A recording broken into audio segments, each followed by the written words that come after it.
ওয়ালাইকুম আসসালাম ভাই, আপনার পরিচয়টা একটু দেন। আমার নাম মোহাম্মদ সামিরুল ইসলাম। কি হন আপনি এই ভিডিওর? আমি এই ভিডিও প্রথম দেখছি। আপনি সোর্স? জি জি জি। আমার কাছে পৃথিবীর সবচেয়ে আশ্চর্যজনক ঘটনা মনে হচ্ছে আজকে, কারণ এই ভিডিও কোনোভাবে সফল হওয়ার সুযোগ নাই। এটা আমি বুঝেও আমি ভিডিও করছিলাম, বাট পৃথিবীতে মিরাকল কি জিনিস আপনি যদি যদি হয়, আমি জানি না, এখন পর্যন্ত প্রক্রিয়ার মধ্যে আমি আছি। আপনি কি করছেন একটু বলেন তো ভাই। আসুন, ওই যে যান যান, ওনার পাশে গিয়ে বসেন। কাকি যান,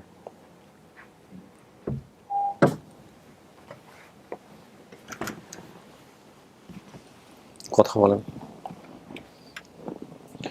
দেখেন, আমার কাজ শেষ। আপনারা দাবি করছেন, আমি নিয়ে এসে দিছি। ও বাপ মা খুঁজতে আসছিল, আমি সামনাসামনি করাইছি। এরপরে এখন আপনারা কথা বলেন, দেখেন। এই তো মাইয়া। এই তো আমার শুনে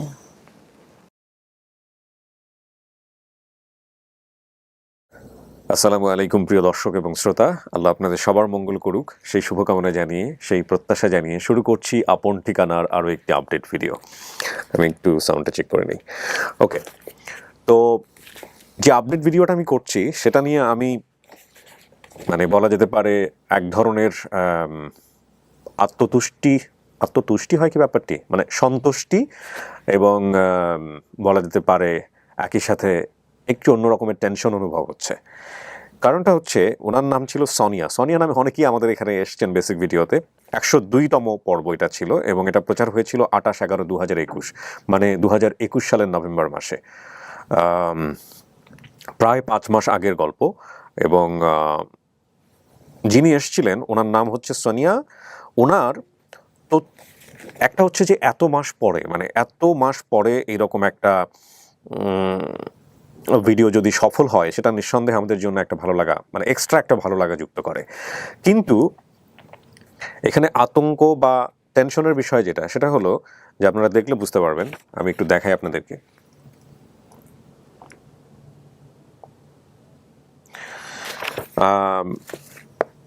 ওনার মাত্র ক্লুজ হচ্ছে 3টা। বাবার নাম সুলতান, মায়ের নাম মর্জিনা, ঠিকানা ময়মনসিংহ, ব্র্যাকেটে আবার হতে পারে। এবং ওখানে উনি যেটা লিখেছেন, আনুমানিক বর্তমান বয়স 24 বছর, হারানোর বয়স ছিল মাত্র 4 বছর। পাশের বাসার একজনের সাথে খেলা করছিলাম, ও আমার খেলনা নিয়ে যাওয়ার কারণে আমি কান্না করতে করতে মায়ের কাছে যাচ্ছিলাম। গিয়ে আম্মুকে পাইনি। গিয়ে আম্মুকে না পেয়ে আমাদের বাসার সামনে একটা মাছের বাজার ছিল, সেখান থেকে হাঁটতে হাঁটতে চলে আসি এবং ফিরতে পারিনি।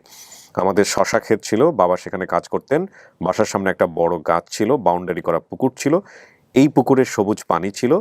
যাদের বাসায় বড় হই তারা বলতো, আমার ছোটবেলার মুখের ভাষা অনুযায়ী আমার বাড়ি ময়মনসিংহ হতে পারে। তাহলে বলেন, যে এই 3টা ইনফরমেশন আমাদের এখানে এসছে, আর ওর যে বর্ণনা, এইরকম বর্ণনা কিন্তু গ্রামাঞ্চলের বেশিরভাগ মানুষের সাথেই মিলে যায়। সেই জায়গা থেকে এই ফ্যামিলি যে ওর ফ্যামিলি, সেটা আইডেন্টিফাই করাটা খুবই মুশকিল হবে। যদি ও কোনো তথ্য এখানে এসে বেসিক ভিডিও করার সময় যদি এরকম হয় যে না, ও কিছু বিষয়ে নিজের মতো করে রেখেছে, এটা পাবলিকলি বলেনি, এবং সেটা যদি আজকে পাশাপাশি মুখোমুখি হওয়ার পরে সেটা যদি সে মনে করতে পারে, আমাদের সোনিয়া যদি মনে করতে পারে এবং ফাইন্ড আউট করতে পারে, যদি দুই পক্ষ মিলে যায় এবং স্টোরি ডিনামিক্সের জায়গাটা যদি শক্তিশালী হয়, তাহলে আমরা একটা সিদ্ধান্তে আসতে পারি। এছাড়া এই বিষয়টা আমার কাছে খুব কঠিন মনে হচ্ছে, প্রথমেই বলে রাখছি। বাট আমি সবসময় যে কথাটা বলি, যে যত কঠিন চিন্তা করি তত বেশি সহজ করে দেন আল্লাহ।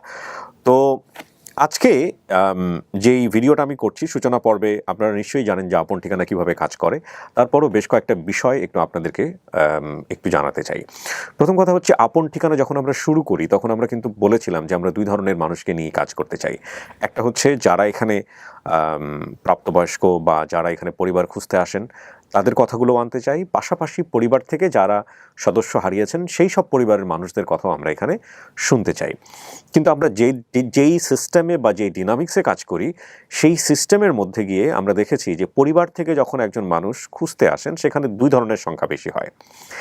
এক, খুব ছোটোবেলায় হারিয়ে গেছেন, একেবারে 3-4 বছর বয়সে। ম্যাক্সিমামই দেখা যায় তারা জিডি করেননি, থানায় কোনো প্রকার কোনো লিগ্যাল পেপার নাই। এবং অনেক সময় দেখা গেল যে আমরা যদি বলি যে আপনি একটা প্রত্যয়নপত্র নিয়ে আসেন যে আপনার বাচ্চা হারিয়ে গেছে, এই মর্মে এলাকার গণ্যমান্য ব্যক্তি বা চেয়ারম্যানের কাছ থেকে, সেটাও তারা অনেক সময় কালেক্ট করতে পারেন না। এটা একটা কেস আমরা পেলাম। আরেকটা যেটা আমরা পেলাম, সেটা হচ্ছে যে বেশিরভাগ যারা হারিয়ে যান তারা মানসিকভাবে ভারসাম্যহীন, কিছুটা ভারসাম্যহীণ অথবা ভারসাম্যহীন। এইটা একটা ব্যাপার। আরেকটা বিষয় আমরা যেটা পেলাম সেটা হচ্ছে যে হারিয়ে গেছেন, সুস্থ আছেন এবং প্রাপ্তবয়স্ক। তো এই তিন ধরনের কেস নিয়ে কাজ করতে গিয়ে আমাদের এক ধরনের জটিলতা ফেস করতে হয়। প্রথমটা হলো কিছু লিগ্যাল আসপেক্টের জটিলতা আছে। দ্বিতীয়ত সেটা হলো যে যেটা বললাম যে মানসিক ভারসাম্যহীন কিছু কেস নিয়ে আমরা কাজ করেছিলাম। তো খুব ইন্টারেস্টিংলি যেটা হয় যে মানুষের ভালোবাসা বা রেসপেক্টের জায়গা থেকে বলি যে একটা দুটো ভিডিও করার পরে অনেকেই একেবারে রাস্তা থেকে তুলে এরকম যাদেরকে দেখেন বা কিছুটা চেহারার মিল আছে এরকম অনেককেই আমাদের অফিসে নিয়ে সরাসরি চলে আসেন যে দেখেন তো এটা মিল পাওয়া যায় কিনা বা দেখেন তো এটা এরকম কিনা। তো ডেফিনেটলি তাদের কাছে যে ছবি থাকে সেই ছবি থেকে ওইভাবে সামনাসামনি দেখে মেলানোও সম্ভব হয় না। আমরা তাদেরকে বলি যে আপনারা ওই ঠিকানায় চলে যান বা যিনি এখানে খোঁজ করছেন তাদের কাছে চলে যান। তো দেখেন যখন আমাদের এই প্রক্রিয়াটা অবলম্বন করতে হচ্ছে, আমরা যে সিস্টেমে আপন ঠিকানায় কাজ করি সেই সিস্টেম থেকে পুরোপুরি বের হয়ে যেতে হচ্ছে, যেটা আমাদের দর্শকরা জানতে পারছেন না যে আসলে রেজাল্টটা কী দাঁড়ালো। কারণ আপনি ধরেন একটা মানসিক ভারসাম্যহীন কাউকে খুঁজছেন। আমি প্রথম দিন থেকে এই কথাটা বলে এসেছি এই কাজ করতে গিয়ে, সেটা হলো আমরা সব বিষয় নিয়ে কাজ করতে পারি না। কেন পারি না সেটার উপযুক্ত জবাব কিন্তু আমাদের কাছে আছে। এই যে মানসিক ভারসাম্যহীন যদি কাউকে খুঁজতে আসেন, তো উনি দেখা গেল যে আমাদের অফিসে নিয়ে আসতেছেন র্যান্ডামলি 2 জন 3 জন বা বিভিন্ন লোকজন আমাদেরকে ফোন দিয়ে বলতেছেন অমুক একটা লোক এরকম ঘুরতেছে, চেহারার সঙ্গে মিল পাওয়া যায়। এই যে চেষ্টাটা এটা আন্তরিক, কিন্তু এখন মানসিক একজন ভারসাম্যহীন একটা লোককে যদি কেউ আমাদের অফিসে নিয়ে আসে, ঘন্টার পর ঘন্টা তাকে বসিয়ে রাখা, ওই ফ্যামিলিকে ইনভাইট করা বা যে ছবিটা পাঠিয়ে দিয়েছে তার সাথে মিল করা, এই একটা কেস নিয়ে কাজ করতে যাওয়া এটা ইটস রিয়েলি ডিফিকাল্ট। আপনারা জানেন সুরভির কেসটা নিয়ে কিন্তু আমরা অনেক অনেক অনেক চেষ্টা করেছি এবং আমাদের এখনও চেষ্টা অব্যাহত আছে। সুরভির কেসটা এত বেশি মানুষ জেনেছে, জানার পরেও কিন্তু এটার আমরা কোনো রেজাল্ট বের করতে পারিনি। সেই সুদূর ইন্ডিয়া থেকেও আমাদের সাথে অনেকে যোগাযোগ করেছে যে সুরভির চেহারার মতো এরকম একজন এরকম আমাদের এখানে আছে, একটু দেখেন মিল পাওয়া যায় কিনা। এরকম শত শত আমরা পেয়েছি, কিন্তু ফর্চুনেটলি আর আনফর্চুনেটলি এখন পর্যন্ত আমরা এটার সফলতার জায়গায় দিতে পারিনি। সো একটা দুটো তিনটে এরকম কেস নিয়ে কাজ করার পরে আমাদের কাছে মনে হয়েছে যে এই জায়গাটায় বোধহয় আমাদের শক্তি নাই, এই জায়গাটায় বোধহয় আমাদের কাজ করাটা খুব কঠিন।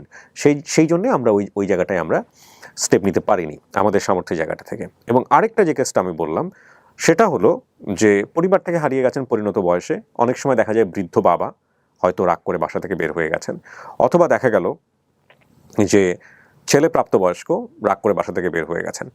তো এই ধরনের কেস নিয়ে যখন আমাদের কাছে অনেকেই আসেন, ডেফিনেটলি তারা অত্যন্ত আবেগপ্রবণ, এসে অনেকভাবে রিকোয়েস্ট করেন, কিন্তু আমরা কাজ করতে পারি না। কেন পারি না? ধরেন যে বাবা রাগ করে বাসা থেকে বের হয়ে গেছেন এবং তিনি মানসিক ভারসাম্যহীন নন বা যে কোনো কারণেই হোক তিনি বের হয়ে গেছেন, তাকে খোঁজ করার জন্যে তার পরিবারের কোনো সদস্য এসে যদি পাবলিক প্ল্যাটফর্মে এইভাবে একটা অ্যানাউন্স করে এবং এতে করে যদি তিনি মনে করেন যাকে খোঁজা হচ্ছে তার সামাজিকতা ক্ষুণ্ণ হয়েছে বা যাকে খোঁজা হচ্ছে এতে করে তার তিনি তো সুস্থ, তিনি স্বেচ্ছায় বের হয়ে গেছেন, তার সে অধিকার আছে বাংলাদেশের নিয়ম অনুযায়ী, তো তাকে এভাবে পাবলিকলি এভাবে বলে তার সম্মানহানি হয়েছে, তাহলে ডেফিনেটলি ওই পরিবার এবং আমার বিরুদ্ধে এবং সে যে কোনোভাবেই আইনি অ্যাকশন নিতে পারেন। তো সুতরাং প্রাপ্তবয়স্কদের নিয়ে যারা সুস্থ ইয়াং এবং অ্যাডাল্ট তারা বাসা থেকে বের হয়ে গেছেন রাগারাগি করে, যে কোনো কারণেই হোক না কেন, তাদেরকে নিয়ে আমরা আসলে কাজ করতে পারি না। এইসব জটিলতা থেকে একটু দূরে রাখতে চাই, যে কারণেই আমরা এদেরকে নিয়ে কাজ করতে পারি না। দু একটা কেস পাওয়া যায় এরকম, আমরা পেয়েওছি যে উনি ওনার ছেলেকে খুঁজতে চান, কিন্তু উনি অত্যন্ত স্বনামধন্য একজন মানুষ, নিজের পরিচয় গোপন রাখতে চান, এবং দেখা গেল ওনার ছেলে কেন বের হয়ে গেছে বাসা থেকে, উনি ড্রাগ অ্যাডিক্ট ছিলেন। তো এই যে বিষয়গুলো, এখন দেখেন যিনি খুঁজতে আসতেছেন তারও সামাজিকতার বিষয়, যাকে খুঁজতে আসতেছে তারও সামাজিকতার বিষয়। তো এই দুটো বিষয় সামাজিকতা রক্ষা করে আমরা কিভাবে পাবলিকলি তাকে খুঁজবো? খুঁজতে গেলে তো বলতেই হবে যে এই ছেলেটাই আমরা অমুককে খুঁজতেছি, তাকে তো দেখাতে হবে। তো এই সব জটিলতার কারণে, নানামুখী জটিলতার কারণে আমরা মূলত যে প্রথম দিনের কমিটমেন্ট করা যে জায়গাটা, যে পরিবার থেকে যারা খুঁজতে আসেন তাদের এই জায়গাটা আমরা অনেক বেশি সংকুচিত করে ফেলেছি। দুই একটা কেস একদম এক্সেপশনাল, সেগুলো নিয়ে যে আমরা কাজ করিনি তা না, বাট এখন আপনারা খেয়াল করে দেখবেন যে ওই জায়গাটা নিয়ে আমরা কাজই করছি না। এটা হচ্ছে বিষয়। আরেকটা বিষয় হচ্ছে অনেকেরই একটা মোটা দাগে অভিযোগ থাকে বা অনেকেই বলেন যে কেন আমরা শুধুমাত্র প্রাপ্তবয়স্কদের নিয়ে কাজ করি। আপন ঠিকানা একেবারে শুরু থেকে যারা দেখে এসছেন এবং আমার সূচনা কথাগুলো যারা মনোযোগ দিয়ে শুনেছেন, তারা নিঃসন্দেহে খেয়াল করবেন যে এই প্রশ্নের উত্তর আমি বহুবার দিয়েছি, আরও একবার দেওয়ার প্রয়োজন মনে করছি। প্রাপ্তবয়স্কদের নিয়ে কাজ করার প্রধানতম কারণ হচ্ছে যে আপনারা দেখবেন যে আপন ঠিকানার সবচাইতে বড় যে ডিনামিক্সের জায়গাটা, সেটা হলো দুই পক্ষ যখন মিলিত হয়, এই মিলিত হওয়ার পরে তাদের চেনা বা চেনানোর যে চেষ্টাটা সেটা থাকে, হ্যাঁ। এবং এই চেষ্টাটা সাধারণত প্রাপ্তবয়স্ক একজন মানুষ যেভাবে পারেন, অপ্রাপ্তবয়স্ক একটা বাচ্চা, ছোট একটা বাচ্চা, তার ক্ষেত্রে বিষয়টা খুব কঠিন।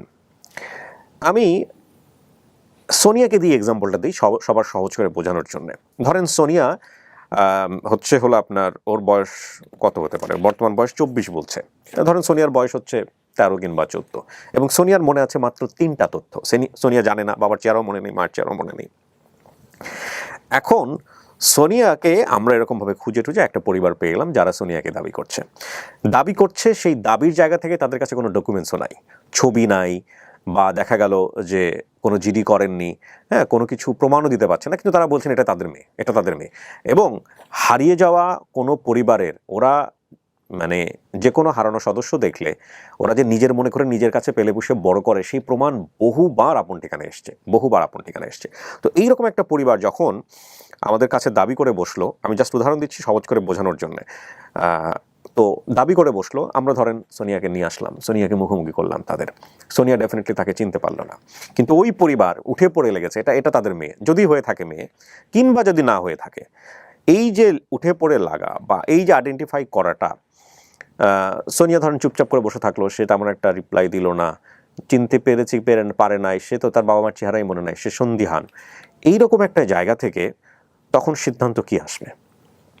সে তো অপ্রাপ্তবয়স্ক। আচ্ছা, থানায় কোনো ধরেন জিডিও করে নাই, কিছু করেও নাই, এরকম কেস আছে, কিন্তু আমরা কাজ করতে গিয়ে বহু পাই এরকম। তো তখন যেটা হবে, আমরা আমাদের জায়গা থেকে সিদ্ধান্ত নেওয়ার জন্য দুই পরিবারের উপর ছেড়ে দেব, খুব স্বাভাবিক। যিনি বর্তমানে সোনিয়া যার কাছে আছে তার উপরে ছেড়ে দেব। তো ধরেন উনি ক্যামেরার সামনে হোক বা যে কোনো জায়গাতেই হোক, উনি হয়তো বলবে যে আমি আর একটু দেখি, আমি দেখে তারপরে জানাবো। আচ্ছা, উনি দেখলেন, উনি বাসায় চলে গেলেন, আমরা তো এতটুকুই করতে পারি, উনি বাসায় গিয়ে তো আমরা সেফগার্ড নিশ্চিত করতে পারবো না।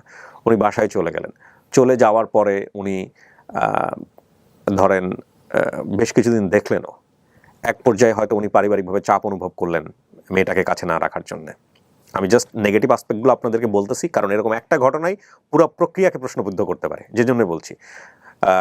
তো দেখলেন পরিবার থেকে চাপ অনুভব করলেন, হয়তো তার ওয়াইফ বোঝালেন যে না ঠিক আছে, ওটাই তার বাবা মা দিয়ে দাও, হ্যাঁ, এবং উনি দিয়েও দিলেন আমাদেরকে না জানিয়ে, কারণ আমরা তো ওই কাজটা করি না যে তার সেফটি সিকিউরিটি এনশিওর করতে হবে। দিয়েও দিলেন, সোনিয়া পরিবারে চলেও গেল। যাওয়ার পরে কোনো একটা অনভিপ্রেত ঘটনা ঘটলো, এখানে একটা কথা বলি যে আপনারা দেখবেন যে আমাদের এখানে গেট টুগেদার হওয়ার পরে একটা ছেলে বা একটা মেয়ে যখন ফ্যামিলিতে ফিরে যান, ওই ফ্যামিলিতে যখন স্টে করা শুরু করেন, তিনি একটা কালচারে বড় হয়েছেন, তার ফ্যামিলির একটা কালচারে ছিল। তো দুই কালচার যখন অ্যাডজাস্ট করার একটা সুযোগ তৈরি হয়, সেটা কিন্তু রাতারাতি ওই সিনেমাটিক থাকে না, কারণ সিনেমাটিক হয়তো 1 ঘন্টার জন্য থাকে, 2 ঘন্টার জন্য থাকে, এরপরে কিন্তু নানা প্রতিবন্ধকতা তৈরি হয়। চলন ভালো না, বলন ভালো না, যেটা বাবা এক্সপেক্ট করে সেটা সে করে না, যেটা মা এক্সপেক্ট করে সেটা করে না, বা সে যেটা বাবা মায়ের কাছ থেকে এক্সপেক্ট করতেছে সেরকম বাবা মা সে পাচ্ছে না। এই যে ব্যাপারটা, এটা নিয়ে এক ধরনের দ্বন্দ্ব তৈরি হয় অনেক সময়। তো ধরেন সোনিয়ার ক্ষেত্রেও হয়তো বা এরকম তৈরি হলো, এবং সোনিয়া ওখানে কোনো না কোনোভাবে অ্যাবিউজ হলো। সাপোজ, আমি জাস্ট এক্সাম্পল দিচ্ছি এটা দিয়ে, যাতে করে আপনাদের বুঝতে সহজ হয়, হলো। এবং এটা পরবর্তীতে ধরেন কোনো কারণে এটা হওয়ার পরে ফ্ল্যাশ আউট হওয়া বা সোনিয়ার জায়গা থেকে স্টেপ নেওয়া, এই যে ব্যাপারটা, যে ঘটনাটা ঘটলো, এখানে আমাদের দায় কতটুকু? আমরা তো মহৎ উদ্দেশ্য নিয়েই কাজটা করলাম, কিন্তু করার পরে এই যে ফ্যামিলিতে ফিরে গেল, এই যে ফ্যামিলি রেখে মানে ও চিনতে পারলো না, এরকম একটা অবস্থায় সবাই বললো হ্যাঁ চেহারার সাথে মিল আছে, এটার সাথে মিল আছে, সমস্ত কিছু মিলিয়ে পরিবারে পাঠিয়ে দেওয়া হলো। এবং তারপরে দেখা গেল যে যারা সোনিয়াকে মনে করে এসছে, তারা বারবার ওই ফ্যামিলিকে নক করেছে, না আমাদেরই মেয়ে, আমাদেরকে দিয়ে দেন, দিয়ে দেওয়ার পরে তারপরে যে জটিলতাটা সোনিয়ার জীবনে আসলো, এই জটিলতার জন্য আইনি প্রক্রিয়া এটাকে কি বলে, পরবর্তীতে কি হবে এটা নিয়ে যেটা হবে সেটা হলো এই পুরো প্রক্রিয়ার সঙ্গে যারা জড়িত ছিলেন, পুরো প্রক্রিয়া, যেহেতু সোনিয়া অ্যাডাল্ট নন, পুরো প্রক্রিয়ার সঙ্গে যারা জড়িত ছিলেন, আই রিপিট, পুরো প্রক্রিয়ার সঙ্গে যারা জড়িত ছিলেন, তারা কোনো না কোনোভাবে এখানে অ্যাকিউজ হবেন। অর্থাৎ সোনিয়ার বাবা মা খোঁজা, সোনিয়াকে যারা নিয়ে গেলেন ঠিকমতো, যেহেতু অপ্রাপ্তবয়স্ক ঠিকমতো ভরণ পোষণ করতে পারেননি, এবং সোনিয়ার অ্যাকিউজ সমস্ত কিছুর সঙ্গে যারা জড়িত ছিলেন তারা পুরো প্রক্রিয়ার সঙ্গে জড়িত হবেন। কারণ বাংলাদেশের নিয়ম অনুযায়ী সোনিয়া অপ্রাপ্তবয়স্ক এবং সোনিয়া সিদ্ধান্ত দিতে পারেন না। আমি কি বোঝাতে পেরেছি আপনাদেরকে? যে কারণেই আমরা অপ্রাপ্ত বয়স্কদের নিয়ে অনেক ইচ্ছা থাকার পরেও অনেক অনেক অনেক আমি রিপিট অনেক ইচ্ছা থাকার পরেও আমরা এই বিষয়টি নিয়ে কাজ করি না। আমরা জানি এটা একটা অত্যন্ত মানবিক কাজ, অত্যন্ত সামাজিক কাজ, কিন্তু লিগ্যাল অ্যাসপেক্ট থেকে এই কাজগুলো কোনো না কোনোভাবে, আমি বারবারই বলি, কোনো না কোনোভাবে কোনো জটিলতা তৈরি করলে এই পুরো কাজটা নিয়েই প্রশ্ন উঠবে, পুরো প্রক্রিয়া নিয়েই প্রশ্ন উঠবে।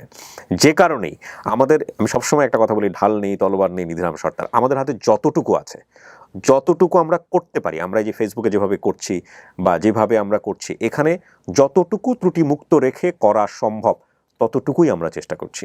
হ্যাঁ, এটা হয়তো যে পরিমাণ চাহিদা, যে পরিমাণ ছেলে মেয়ে হারিয়ে গেছে তাদের পরিবার থেকে, তাদের ডিমান্ডটা ফুলফিল করে না, কিন্তু আমরা এমনভাবে কাজটা করতে চাই যাতে করে আমরা অন্তত 100টা মানুষের ডিমান্ড ফুলফিল না করলেও এই অনুষ্ঠানের দীর্ঘ হওয়ার প্রক্রিয়া থেকে অন্তত 10 জন মানুষকে তাদের পরিবারে পারফেক্টলি ফেরাতে পারি।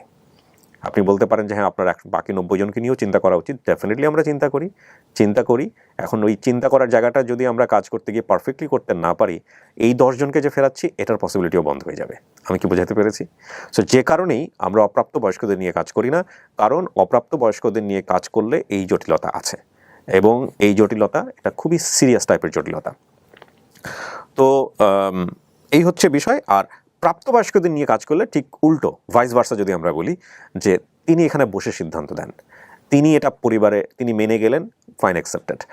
তিনি পরবর্তীতে মানলেন না, এটা তার জায়গা থেকে, কারণ প্রাপ্তবয়স্ক, তিনি তার মতো করে সিদ্ধান্ত এখানে দিতে পারেন, এবং তিনি ডিএনএ টেস্ট করবেন কি করবেন না, দুই পক্ষ করবেন কি করবেন না, এই সিদ্ধান্ত তাদের উপর ছেড়ে দেওয়া যায়, এটা আইন অনুযায়ী সম্ভব। সুতরাং এখানে ওই জটিলতাটা থাকছে না, এবং যে কারণেই আমরা শুধুমাত্র প্রাপ্তবয়স্কদের নিয়ে কাজ করি। আমরা বারবারই বলছি যে কাজগুলো অত্যন্ত মানবিক কাজ। অনেক লোকজনই আছেন যারা রাস্তাঘাটে গিয়ে, ফিল্ড লেভেলে গিয়ে, বিশেষ করে মানসিক ভারসাম্যহীন অনেক ছেলে মেয়েকে তাদের পরিবারে ফেরান।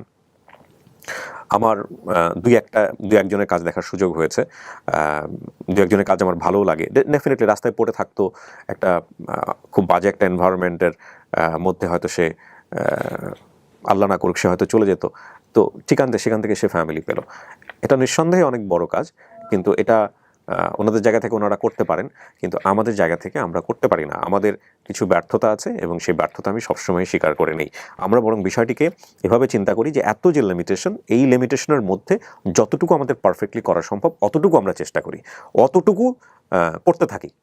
তারপরে এই যে বিষয়গুলো আছে, এগুলো নিয়েও যদি কোনো দিন সমস্যার সমাধান করা যায়, আইনি জায়গা থেকে জটিলতা থেকে বের হয়ে আসা যায়, তাহলে ডেফিনেটলি ইনশাল্লাহ আমরা চেষ্টা করব। তো এই হচ্ছে বিষয়। এবং আজকের এই এপিসোডটা খুবই সেন্সিটিভ এবং খুবই গুরুত্বপূর্ণ। তো সেই জায়গা থেকে আমরা একটু চেষ্টা করব ডিপলি কোয়ারি করার, যেটা নিয়েও আমার অনেক দর্শক, অনেক শ্রোতা যারা আছেন, তারা আমাকে অনেক সময় বকাঝকা করেন যে এতটা সিরিয়াস কেন হওয়া দরকার, এতটা হার্ড কেন হওয়া দরকার। এতটা হার্ড খুব অবশ্যই হওয়া দরকার, কারণ আসলেই তার পরিবার কিনা সেটা বোঝার জন্য আমরা যে প্রক্রিয়া অবলম্বন করি, সেই প্রক্রিয়ায় কখনো কখনো হার্ড না হয়ে উপায় থাকে না। বিশেষ করে আজকের এই এপিসোডে আমাদের একটু ভালো মতোই কোয়ারি করতে হবে। মাত্র 3টা ক্লুজ নিয়ে যেটা পাওয়া গেছে সেটা আসলে কতটুকু পারফেক্ট। যাই হোক, আমি আর ইন্ট্রোটা বাড়াবো না। সো আপনাদেরকে বিনীত রিকোয়েস্ট করছি, যাদের এই কোয়ারিগুলো ছিল, আপন ঠিকানা কী কাজ করতে পারে, আপন ঠিকানা কী কাজ করতে পারে না, সেটা আপনারা নিশ্চয়ই জানেন, এবং আপনারা আরও জানেন যে 5টি ধাপে আমরা আমাদের ভিডিওটা সম্পন্ন করি, আপডেট ভিডিও। এবং এখানে সবচাইতে গুরুত্বপূর্ণ যে বিষয়টা আমরা সবসময় বলি, ডিএনএ টেস্টের ব্যাপারে। ডিএনএ টেস্ট আপন ঠিকানা বা studio of creative arts limited করে না, এবং এটা আমরা করতেও পারি না বা আমরা করতে চাইও না। আমরা যারা এখানে প্রাপ্তবয়স্ক তাদেরকে উৎসাহ দিই, আপনারা নিজেরা ডিএনএ টেস্ট করে নেবেন। নিকটস্থ থানায় গিয়ে এখানে পরিবার পাওয়ার পরে, ইন্টারনেটের এই অনুষ্ঠানের মাধ্যমে আপনারা পরিবারটা পেয়েছেন, দুই পক্ষ গিয়ে নিকটস্থ থানায় গিয়ে এটা অবহিত করুন যে আপনারা স্বেচ্ছায় এখানে পরিবারটাকে অ্যাকসেপ্ট করেছেন। একটা অবহিত করার পরে থানাকে আপনারা রিকোয়েস্ট করুন যে আমরা এতদিন পরে পেলাম, আমাদের সব তথ্য অনুযায়ী আমরা এবার একটু মানে নিশ্চিত হওয়ার জন্যে আমরা যেটা করতে চাই, ডিএনএ টেস্ট করতে চাই। ডেফিনেটলি আপনি যে থানায় যাবেন, সে থানায় পুলিশ অফিসার যারা আছেন তারা আপনাকে সহযোগিতা করবেন, এবং আপনারা ডিএনএ টেস্ট করে নিন, জীবনের একটা পর্যায়ে অন্তত করুন। মানে 1 বছর 2 বছর এখন পর্যন্ত আমি কাউকেই পাইনি যে তারা কেউ করেছে, কারণ তারা ওভার কনফিডেন্ট হয়ে গেছে। 2-1জনকে এরকম পেয়েছিলাম যে আমি বলছি যে ভাই ভাইকে বলছে সময় নেই, আমি সময় নেই, তারপরে বড় ভাই পাশাপাশি বসে আছেন, আমি বললাম পুরো প্রক্রিয়াটা বলে, শুনুন লস্ট অ্যান্ড ফাউন্ডের ঘটনা। তো উনি বলছেন না এখানে ডিএনএ টেস্টের কেন প্রশ্ন আসবে? ডিএনএ টেস্টের প্রশ্ন তখনই আসবে যখন ও আমাকে অ্যাকসেপ্ট করবে না। ও বলতেছে সময় নেই, ও আমাকে যদি অ্যাকসেপ্ট না করে, ও যদি আমাকে বলে যে না আমি অ্যাকসেপ্ট করতেছি না, তাহলে আমি আমার জায়গা থেকে বলতে পারি যে ডিএনএ টেস্ট করে এটা দেখেন। দুই পক্ষ যদি অ্যাকসেপ্ট করে ফেলি তাহলে ডিএনএ টেস্টের প্রশ্ন কেন আসবে? লজিক তাদের। তো আমরা যেহেতু ওই জায়গাটায় ফেয়ার ডিল করি যে ঠিক আছে এটা আপনারা আপনাদের মতো করে ডিল করে নেবেন, এবং যে কোনো কারণেই হোক কিছু জটিলতার কারণে অনেকেই এটাতে উৎসাহ পান না, তবে আমি মনে করি এটা করা উচিত এবং করে অবশ্যই জীবনের কোনো একটা পর্যায়ে নিশ্চিত হওয়া উচিত। কারণ লিগ্যাল আসপেক্ট থেকে এই যে আপনি থানায় গিয়ে অবহিত করলেন, ডিএনএ টেস্ট করলেন, এটাই আসলে আপনার পরবর্তীতে যে কোনো ধরনের ফ্যামিলি রাইটসের ক্ষেত্রে, যে কোনো ধরনের ফ্যামিলি রাইটসের ক্ষেত্রে এটাই কাজে লাগবে। নইলে আপনি ইন্টারনেটের মাধ্যমে পেয়েছেন বা এই অনুষ্ঠানের মাধ্যমে পেয়েছেন, এইটার আসলে লিগ্যাল আসপেক্ট বা লিগ্যাল জায়গা থেকে এটার আসলে তেমন কোনো ভিত্তি নাই। হ্যাঁ, তো এই হচ্ছে বিষয়। আমি পুরো বিষয়টাই সবসময় ডিসক্লেমারে অবহিত করি, তারপরেও আপনাদেরকে আরও একবার মনে করিয়ে দিলাম। আমরা কথা বাড়াচ্ছি না, আমরা এবার চলে যাচ্ছি দ্বিতীয় ধাপে। আসসালামু আলাইকুম। ভালো, এই বসেন বসেন বসেন, দাঁড়াবেন না প্লিজ, বসেন। সোনিয়া, আপনার সঙ্গে আমার দেখা হয়ে যাবে আমি ভাবতেও পারি নাই, মানে বেসিক ভিডিও করার পর। কেমন আছেন? ভালো। আচ্ছা সোনিয়া, আপনি আমাদের এখানে প্রায় 4-5 মাস আগে আসছিলেন না? এবং তখন এসেই আপনার একটা ধারণা ছিল যে এখানে আসলেই বাবা মা পাওয়া যায়। আপনি তো ভিডিওতে বলতেছিলেন যে এখানে আসলেই বাবা মা পাওয়া যাবে। আমি শুনে অবাক হয়ে গেলাম যে এখানে আসলেই কিভাবে বাবা মা পাওয়া যায়। ওর ধারণা ছিল যে এখানে আসার পরে বাবা মাকে আমরা রেডি করে রাখছি, ও এসে নিয়ে চলে যাবে। আচ্ছা, এইরকম একটা ধারণা আপনার কেন ছিল বলেন তো আমাকে একটু বলেন। আমি আপনার যে ভিডিওগুলো দেখছি সবগুলা মানে যারা যারা পাইছে বাবা মা ওইগুলা দেখছি আমি। আচ্ছা, ও ওটা দেখেছিলেন, ওটা দেখে আর কিন্তু কি বেসিক গুলো আপনি দেখেন না, না, না। এটা বলছিল কোথাও বেসিক ভিডিওতে, রাইট? আচ্ছা, তো আপনাকে এখানে নিয়ে আসছিল কে, বা আপনি অনুষ্ঠানের খোঁজ পেলেন কিভাবে? কেউ কি যোগাযোগ করেছিল আপনার হয়ে? হ্যাঁ, আমাকে নিয়ে আসছে আমার ওই আপু, ওই যে এই ডলি আপু। আপনি ডলি? হ্যাঁ, এই আপুর আচ্ছা, সাথে কি হয় আপনার? এটা আপুই হয়, আমরা একসাথে কাজ করতাম পার্লারে, পাশাপাশি পরিচিত, হ্যাঁ। মানে আপনি ওকে বলেছেন এই অনুষ্ঠানের কথা না? আপনার পরিচয়টা একটু দেন প্লিজ। ডলি, আর কি করেন, কোথায় থাকছেন? আমি টঙ্গীতে থাকি। আচ্ছা, টঙ্গীতে আমার বাসা। তো ও যেখানে বড় হয়েছে, হ্যাঁ। ওনার পার্লারে আমি কাজ শেখার জন্য গেছিলাম আচ্ছা। শখের বসে। তখন ওর সাথে আমার দেখা, পরে ওর জিজ্ঞেস করলাম যে তোমার বাসা কোথায়, বাবা কি করে, পরে বললো যে আপু এরকম এরকম, আমি ছোটবেলা হারাই গেছি। আচ্ছা, তখন আমি আপনার শো সবসময় দেখি অনেক আগে থেকে, সেই জি। এবিসিডি রেডিওতে যখন ছিলেন তখন থেকে আমি ABCD আপনার radio। ফ্যান। আচ্ছা জি, তখন থেকে আমি চিনি আপনাকে। জি। তো আমি বললাম যে এমন এমন তুমি, আমি যদি ওইখানে করি তুমি যাবা কিনা, তোমার আগ্রহ আছে কিনা? পরে বললো যে হ্যাঁ যাবো। আচ্ছা, পরে শেষে ওই যে ভাইয়ার সাথে, ওই যে কি ভাই যেন, আরিফ ভাইয়ের সাথে, আমাদের volunteer হ্যাঁ, হিসেবেও এখন office এ আরিফ join ভাইয়ের করছে, সাথে হ্যাঁ। যোগাযোগ করলাম, তারপরে তো হইলই, আলহামদুলিল্লাহ আসলো। হ্যাঁ আসলো। তারপর এটা কে আম্মা? আমার মেয়ে। আপনার মেয়ে? মাশাআল্লাহ, কি নাম বাবা? ছোট মেয়ে। আমার নাম সিনথিয়া। সিনথিয়া, মাশাআল্লাহ। এটা কে? হলো? ওর এটা মেয়ে? ছোট মেয়ে, হ্যাঁ। 2 মেয়ে, মাশাআল্লাহ। কি নাম বাবা? হলো? অর্পি। অর্পি। সিনথিয়া এবং অর্পি, কি সুন্দর নাম। আপনার পরিচয় ভাই? জি, আমি ওর হাজবেন্ড। আমার নাম হচ্ছে মোহাম্মদ অনিক। মোহাম্মদ অনিক। অনিক ভাই কি করছেন, কোথায় আছেন একটু আমি যদি বলেন। টঙ্গীতে আমি টেলার্সে কাজ করি। টেইলার্সে কাজ করেন। আপনি আপনার ওয়াইফ যে এইভাবে ছোটবেলায় হারিয়ে গেছেন, এটা জেনে শুনেই তো বিয়ে করছিলেন, নাকি বিয়ে করার পরে জানছেন? না না, আমি আগের থেকেই জানি। এটা নিয়ে কোনো সমস্যা হয় নাই তো পরিবারে? আমি কথাগুলো সবাইকে জিজ্ঞেস করি যাতে করে মানে সবাই কিছু না কিছু শেখে। বিশেষ করে ধরেন আপনাদের যারা এরকম সাপোর্ট দেন তাদের কাছ থেকে অনেক অনেক কিছু শেখার আছে, তাই না? বিভিন্ন রকমের জটিলতায় কিন্তু একটা মেয়ে নতুন একটা পরিবারে আসার পরে পড়েন, বিশেষ করে কোর্ট কথা থেকে শুরু করে অনেক কিছু। তো এই সাপোর্টটা মেইনলি হাজব্যান্ডের কাছ থেকে ইম্পর্টেন্ট। হাজব্যান্ডের কাছ থেকে যদি আসে তাহলে আর বাকি যেখান থেকে আসতেছে সেটাকে মিটিগেট করা যায়, কিন্তু হাজব্যান্ড যদি সাপোর্ট না করে তাহলেই সমস্যা। জি। তো ভাই ওর কতটুকু আকুতি দেখছেন মানে নিজের পরিবারে ফেরার? অনেকটাই। আর সত্যি কথা বলতে ওরে বিয়ে করার পর আমরা একা একা বিয়ে করছিলাম। তো ফার্স্ট টাইম বিয়ে করার পর একটু প্রবলেম হয়েছিল, কিন্তু যখন আমার ফ্যামিলি জানতে বাবার বিয়ের কথা পারছে খুব যে- মনোযোগ দিয়ে শুনতেছে মেয়ে। আমার ফ্যামিলি থেকে যখন জানতে পারছে যে ওর বিষয়গুলো এমন, মানে ও হারাই গেছিল, তখন থেকে আমার ফ্যামিলি থেকে ওরে ওইরককম ভাবে কোনো ইয়ে করে করে। না আর কি। মানে আপনার জায়গা মেন- থেকে কি চেষ্টা করার কোনো ব্যাপার স্যাপার ছিল যে ওকে একটু ফ্যামিলির কাছে কিভাবে হ্যাঁ, ফেরানো যায়? এটা তো অবশ্যই। এটা তো যেমন আমার বাবা মা আছে, সবারই তো বাবা মা থাকুক, এটা সবাই চায় এবং আমিও চাইছি। হুম। আর তো এই বিষয়ে আমরা সবাই খুব খুশি। এই অনুষ্ঠানে যখন ও আসলো, বেসিক ভিডিও যখন আমরা করলাম, জি। এটা তো আপনি অবহিত ছিলেন যে জি, আমি আসছিলাম তো। আসছিলেন না? জি। ওকে, আপনাকে নিয়েছিলাম বেসিক ভিডিওতে? না, আপনি বাইরে ছিলেন। আপনার পরিচয়টা একটু নেই, নামটা একটু বলেন। রূপালী। রূপালী কি হন? সোনিয়া আমার ছোট বোন। মানে মানে যে আমার পরিবারে সাথে বড় একসাথে হয়েছেন। হ্যাঁ, আচ্ছা, একসাথে। তো সোনিয়া কেমন লাগতেছে আমরা যে এরকম একটা পরিবারের সন্ধান পেয়েছি, বা যারা আপনাকে দাবি করছেন বা তারাও নিজেরা কিছুটা কনফিউজ আছেন, যাই বলি না কেন, এই যে বিষয়টা আপনি জানতে পারছেন, এটা জানার পর আপনার নিজের কি অবস্থা? আমার কাছে অনেক ভালো লাগছে। ভালো লাগছে? আল্লাহ চাইছে বিদায় আমার এটা মিলছে। না, এখানে আর মেলা, আপনারাও চেষ্টা করছেন। আচ্ছা, এই মেলার জায়গাটা কিন্তু এখনো তীব্র সন্দেহ আছে। এখানে একটা জিনিস বলি, আপনি আপনার বাবার নাম বলছিলেন সুলতান, মায়ের নাম বলছিলেন মর্জিনা, ঠিকানা ময়মনসিংহ হতে পারে। এই হতে পারে বলার কারণটা হচ্ছে যারা আপনাকে পেয়েছে তারা বলেছে আপনার ভাষা ছোটবেলায় ময়মনসিংহের টোন ছিল।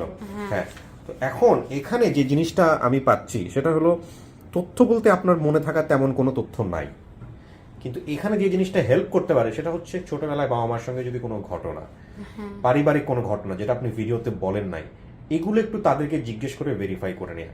কারণ আপনি যেসব তথ্য বলেছেন যারা আসছে তারা তো নাও হতে পারে, ঠিক আছে? তো সেই জায়গা থেকে যাচাই করে নেওয়া, দুই পক্ষ যাচাই করে নিয়ে তারপরে সিদ্ধান্ত দেওয়াটা উচিত হবে। মানে কোনো প্রকার সন্দেহ থাকলে, আমি বারবার বলি, কোনো প্রকার সন্দেহ থাকলে কোনোভাবেই মানুষের কথা চিন্তা করে বা ইমোশনের জায়গা থেকে সিদ্ধান্ত নেবেন না। যদি সন্দেহ থাকে তাহলে সময় নেবেন। আমি কি বুঝতে পেরেছি? তো এই হচ্ছে বিষয়। কারণ আপনার জায়গাটা অনেক ইমোশনাল। আমরা বেসিক ভিডিওটা বারবার দেখছিলাম, যে এত মাস আগে, সেখানে দেখছিলাম যে আপনি প্রচুর কান্নাকাটি করছিলেন আপনার বাবা মায়ের জন্য। সোনিয়ার বর্তমান ঠিকানা হচ্ছে আরিসপুর 56 নম্বর ওয়ার্ড, টঙ্গী, গাজীপুর। ঠিক আছে। আর দাবি করা পরিবারের ঠিকানা বটিয়াপাড়া, পোস্ট চরপাড়া, ইউনিয়ন রাজীবপুর, থানা ঈশ্বরগঞ্জ, জেলা ময়মনসিংহ। ঠিক আছে, এই এই জায়গাটা থেকে ওনারা এসছেন। তো আমরা এখন যেটা করবো সোনিয়া, পরিবারটা তো বাইরেই আছে, আমরা আপনাকে স্টুডিওতে নিব, আর ওনারা সবাই বাইরে অপেক্ষা করবেন। ইন দ্য মিন টাইম আমরা যারা দাবি করেছে বা যারা আপনার সাথে কথা বলতে চায় তাদের সাথে আমরা কথা বলবো। চলুন এবার স্টুডিওতে।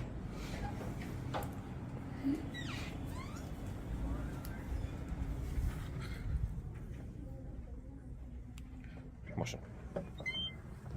আচ্ছা, এখানে 15-20 মিনিট বসতে হবে, নিয়ম তো জানেন আপনি, যেহেতু আপনার ভিডিওগুলো আপনি দেখেন। হ্যাঁ, তো 15-20 মিনিট আপনি এখানে বসেন। আর আমি বারবারই বলতেছি, মনে সন্দেহ রেখে কোনো কিছু ইয়ে করবেন না। আচ্ছা, গোপন তথ্য আপনার এখানে একটা আছে, আপনার শরীরে একটা চিহ্ন আছে কপালে। আপনার এটা কি বাবা মার জানার কথা? হ্যাঁ, জানা কথা। আমি মানে আমাদের ঘরে চুলা ছিল। আচ্ছা, তাহলে আপনি আমাকে বলেন না। কপালে যে বলছেন এতটুকু না বলাটা উচিত ছিল, কারণ এইসব জিনিসগুলো একদমই নিজের কাছে রাখবেন। হ্যাঁ, এবং যাতে করে মনে করেন যে শুধুমাত্র আপনি জাস্টিফাই করবেন। এই যে আপনার যেহেতু স্টোরিটা মনে আছে, তাহলে নিশ্চয়ই আপনার বাবা মা যদি হয়ে থাকে ওনারা আমাদের মনে থাকার কথা। ঠিক আছে না? আচ্ছা, তাহলে এইটা একটা গুরুত্বপূর্ণ ক্লু। বসেন। ওকে, আমরা প্রিয় দর্শক এবং শ্রোতা চলে যাচ্ছি তৃতীয় ধাপে। আমি একটু আগে মহিউদ্দিনের কাছ থেকে জানলাম যেটা যে সোর্স যিনি, তিনিও নাকি আসছে আজকের এই ভিডিওতে। এটা আর বরং ভালো হয়েছে।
আরিফ ভাই, কি অবস্থা?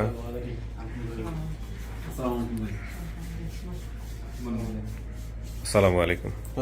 ভালো আছেন? বসেন। আপনার নাম কি? সুলতান? বসেন। আসসালামু আলাইকুম। ভালো আছেন না? ওকে,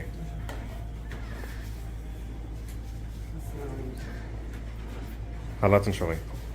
বসেন, একটু বসেন। আর কেউ আছে ভিতরে? আচ্ছা, আমরা একটু সবার সাথে কথা বলি, একটু পরিচয় নিয়ে নিই। বাচ্চাটাকে বসতে দেন ওই পাশে। আপনার কথা। আমি আসলে আপনার ফেস দেখেই বলছি যে আপনার নাম সুলতান কিনা, কিন্তু সেটা যুক্তিযুক্ত না, ঠিক আছে? আপনার চেহারার সাথে সোনিয়ার চেহারার অনেক মিল আছে আলহামদুলিল্লাহ, সে ব্যাপারে কোনো সন্দেহ নাই। এটা লোকজন 100 জন দেখলে 100 জনই বলবে। কিন্তু কথা হচ্ছে এখানে যেসব তথ্য আছে সেই তথ্যের বেসিসে আমাদের অনেক কিছু মিলাইতে হবে। হ্যাঁ, এই হচ্ছে বিষয়। আপনি দেখতে চান? আসেন। দাঁড়ালেন কি কারণে? না না না, আপনি বসেন, আপনি বসেন, বসেন, পুরোটাই দেখতে পারবেন, বসেন। ওনারা সোনিয়ার সঙ্গে আসছে, তো আমি একটু জিজ্ঞেস করি যে ওর মায়ের নাম কি ছিল? সোনিয়ার মায়ের নাম কি? মজিতা। মজিতা? জি। ও বলছে মর্জিনা। মর্জিনা, এটাও খুব কাছাকাছি বলা চলে। একটু এটাকে কাছাকাছি। মজিতা কেউ আসেন এখানে? কেউ আসছে? আপনি? আচ্ছা, তো আপনি হচ্ছেন মজিতা। কয় ছেলে মেয়ে আপনার? মানে সোনিয়াকে সহ কয় ছেলে মেয়ে? চার মাইয়া, চার মাইয়া। তিন বলে। না, আমাকে ইয়ে করেন না, উনি নিজের মতো করে বলতে পারবে, কোনো সমস্যা না। আর যদি ভুল ভাল বলে আমি ঠিক করে দিব, সমস্যা না। অনেকে দেখে ঘাবড়ে যায়। বাড়ি কোথায় হলো কাকি? বাড়ি চন্নভরা, চন্দ্রপাড়া। এটা কি কোন জেলা? ময়মনসিংহ। ময়মনসিংহ না? আচ্ছা, ময়মনসিংহ, ঠিক আছে। সোনিয়া কি আপনার সোনিয়া নামে কোনো মেয়ে হারাইছে আপনার? হারাইছি বাবা। হারাইছে? হ্যাঁ। ও কি বড় না ছোট? আমার এক ফুলার বড়। দুইজনের ছোট। দুইজনের ছোট। কেমনে হারাইছিল কাকি? হারাইছেন বাবা, এই যে আমি তো গেছি হ্যাঁ। আরেক সাথে মাইয়ার লগে খেলতে আসছে। হ্যাঁ। পরে আমি গেছি কাজে, হ্যাঁ পরে মাইয়ারে বলে মারছে। হ্যাঁ। মারলে বলে আমার খুঁজতে খুঁজতে গেছে। হ্যাঁ, খুঁজতে খুঁজতে চলে গেছে। হ্যাঁ, চলে তো এইটা আপনি জানলেন কোত্থেকে? এই যে কথাটা বললেন, এটা কার কাছ থেকে শুনছেন? হরে বাদে আমি আইছি বাসায়, কইছি আমার মাইয়াকে হারানি গেছে। আচ্ছা। না, এদিকে গেছে, কালি পাইছে, পোলাহানে বলছে ওইদিকে গেছে। আচ্ছা, পোলাবান কি বলছে কাকা? পোলাহানে বলছে যে ওইদিকে গেছে। হুম। তো আমরা খোঁজাখুঁজি লাগছে, আর পাইছি না। আচ্ছা, এরপরে আপনি কি করছেন? থানায় গেছেন? না, মাইকিং থানায় করছেন? যাই নাই, আমরা মাইকিং করছি। হ্যাঁ। থানায় গেছি না, তা আমরা এই সময় নতুন আসছি দেশে। আমরা এই যে থানার কথা বলি বা জিডির কথা বলি, এটা বেশি বেশি করে বলি এই কারণে যে এরকম ঘটনা ঘটলে প্রথমত থানায় যাওয়া উচিত। আমরা জিটি করি নাই, তা আমরা খোঁজাখুঁজি করছি, মাইকিং করছি, অনেক জায়গায় গেছি, যে যেখানে কইছে সেই জায়গায়ও গেছি। আচ্ছা, যায় আমার লগে মিলবে না। মিলে না। অনেকটি দেখছি, অনেকটি পাইছেও না গে। কোনো ছবি ছিল কাকা ওই সময় সোনিয়া? না বাজার, আমার কোনো সবই ছিল না। আপনি পেশায় কি করতেন ওই সময়টাতে? আমি এই যে কৃষি কাজ করতাম। এখনো কৃষিকাজই করেন? জি। না, এখন ডাইঙ্গে চাকরি করি। দাঁড়িয়ে চাকরি করেন। তো আপনার ছেলে মেয়ে কয়জন হইলো তাহলে? বললেন 4 জন না? 4 জন, 3 ছেলে 4 মেয়ে, সোনিয়ারে লইয়া ও 7 জন। 7 জন। টোটাল ছেলে মেয়ে 7 জন। জি। যেটা অবশ্য ও বলে নাই, সুতরাং এটা আমার ওইভাবে দরকার নাই, যদি কিছু এটা মনে জানি থাকে। নাই। হ্যাঁ, তো আচ্ছা, শুনবো আমি পুরো ঘটনাটা। আমাদের সোর্স কে ছিল এখানে? তার আগে সবার একটু পরিচয় নেই। আপনার পরিচয়টা বলার নাম কি আপনার? আমার নাম লাভলি। কি হন আপনি? আমি ওর বড় বোন। বড় বোন। আচ্ছা, আপনার নাম? হ্যাঁ, মেজো বোন। আমার নাম শিল্পী। কি হন? মেজো বোন। আর এইটা কে? এটা আমার মেয়ে। কি নাম বাবা? বলো। নাম? তোর নাম কি মা? থাক, ঠিক আছে, সমস্যা নেই। আপনার পরিচয় কি? কি নাম আপনার? তামান্না। মাশাআল্লাহ। কি নাম ভাই? নাম মাহমুদ। মাহমুদ। আপনি কি হন? আমি সোনিয়ার দুলা ভাই। দুলা ভাই। আপনার পরিচয়? আমার নাম মোহাম্মদ মুস্তফা। মোস্তফা কি হন? আমি জাগাতো ভাই। মানে যেটা তো বড় ভাই আর কি। ওয়ালাইকুম আসসালাম ভাই, আপনার পরিচয়টা একটু দেন। আমার নাম মোহাম্মদ সামিরুল ইসলাম। কি হন আপনি এই ভিডিওর? আমি এই ভিডিও প্রথম দেখছি। আপনি সোর্স? জি জি জি। আমার কাছে পৃথিবীর সবচেয়ে আশ্চর্যজনক ঘটনা মনে হচ্ছে আজকে, কারণ এই ভিডিও কোনোভাবে সফল হওয়ার সুযোগ নাই। এটা আমি বুঝেও আমি ভিডিও করছিলাম, বাট পৃথিবীতে মিরাকল কি জিনিস আপনি যদি হয়, আমি জানি না, এখন পর্যন্ত প্রক্রিয়ার মধ্যে আমি আছি। আপনি কি করছেন একটু বলেন তো ভাই। আমি মানে রমজান মাসের আগে দোকান ইত্যাদি দোকান বা করতেছে আমার জারাতমের দোকানে। হ্যাঁ। তখন হঠাৎ করে আমি তো পাইপে ভিডিও দেখি, দেখার পরে ভিডিওটা দেখতেছি। রমজান মাস কি? এই রমজান মাস তো? এই যে এই রমজান মাস। 5 মাস আগে রমজান মাসই তো হবে। হ্যাঁ, এই রমজান মাস। তখন আমি ভিডিওটা দেখতেছি মনোযোগ দেওয়ার পর দেখে আবার থই দিছি, পরে আবার কিছুদিন পরে আবার দেখতেছি। আচ্ছা। দেওয়ার পরে তখন আমি 2টা কথার বিকৃতি আমি কিন্তু এই জিনিসটা আমি করছি, যেমন ময়মনসিংহ ভাষা বলছে, হ্যাঁ। আর বলছে যে আমাদের বাড়ির আশপাশে শশা ক্ষেত ছিল। শশা খেত? জি। তা আমার কথা হলো আমি বিয়ে করছি চর অঞ্চলে কিন্তু শশা ক্ষেত করে কিন্তু সবাই। ময়মনসিংহে? হ্যাঁ, ময়মনসিংহ বলতে যে চর এলাকা আছে এখানে কিন্তু শশা ক্ষেত করে। আচ্ছা আচ্ছা। আপনার বাড়ি কোথায়? আমার বাড়ি 30 সাল বালিপাড়া করছে, 30 সাল থানা। আর আপনিও ময়মনসিংহেরই? হ্যাঁ, জি, জেলা জি, ময়মনসিংহ? জি, জেলা ময়মনসিংহ। ওকে, হ্যাঁ। আর আমার শ্বশুর বাড়ি পড়ছে বাটি চন্নপাড়া। আচ্ছা। তে আমি আসরে নামাজ পড়িয়া আমি গেলাম শ্বশুর বাড়ি, আমার শাশুড়ি বললাম যে আম্মা দেখেন তো আমনা করে জানা সত্যি কিন্তু লোক আড়াইছে নাকি। কিন্তু আমার তো একটা তত্ত্ব আছে এখানে, আমি জিজ্ঞাসা করলাম আর এসে তো অনেক আগে আচ্ছা দেখি, আমি তো ঠিক আছে দেখি আমার দ্রুত জানাই ভাই।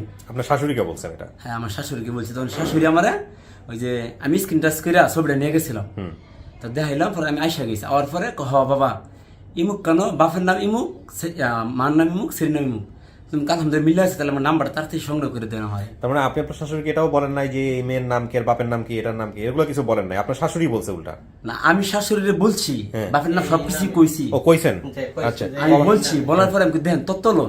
আচ্ছা, আপনার শাশুড়ি বাড়ি কোথায়, ময়মনসিংহ কোথায় হলো এটা? এটা ঈশ্বরগঞ্জ থানা পড়ছে, বাটি চন্দ্রপুর বান্ডার কাগর বাড়ির আশপাশেই, বেশি দূরে না। আচ্ছা, দূরত্ব বেশি দূরে না, মানে কাছেই। এদেরকে আপনি চিনতেনও না আগে থেকে? আমি জীবনের প্রথম দেখছি, দেখা হয় নাই আমার জীবনে ও আমরা আমার জীবনের প্রথম। তবে আল্লাহর কাছে একটা চাওয়া ছিল যে আল্লাহ, যে আমার দাঁতে যেমন একটা ভিডিও হইতো, যেমন আমি কিন্তু অনেক দেখতাম, আমার খুব আলহামদুলিল্লাহ। কষ্ট লাগতো দেখে। আমার অনেক কবে কষ্ট থেকে লাগে। দেখেন আপনি?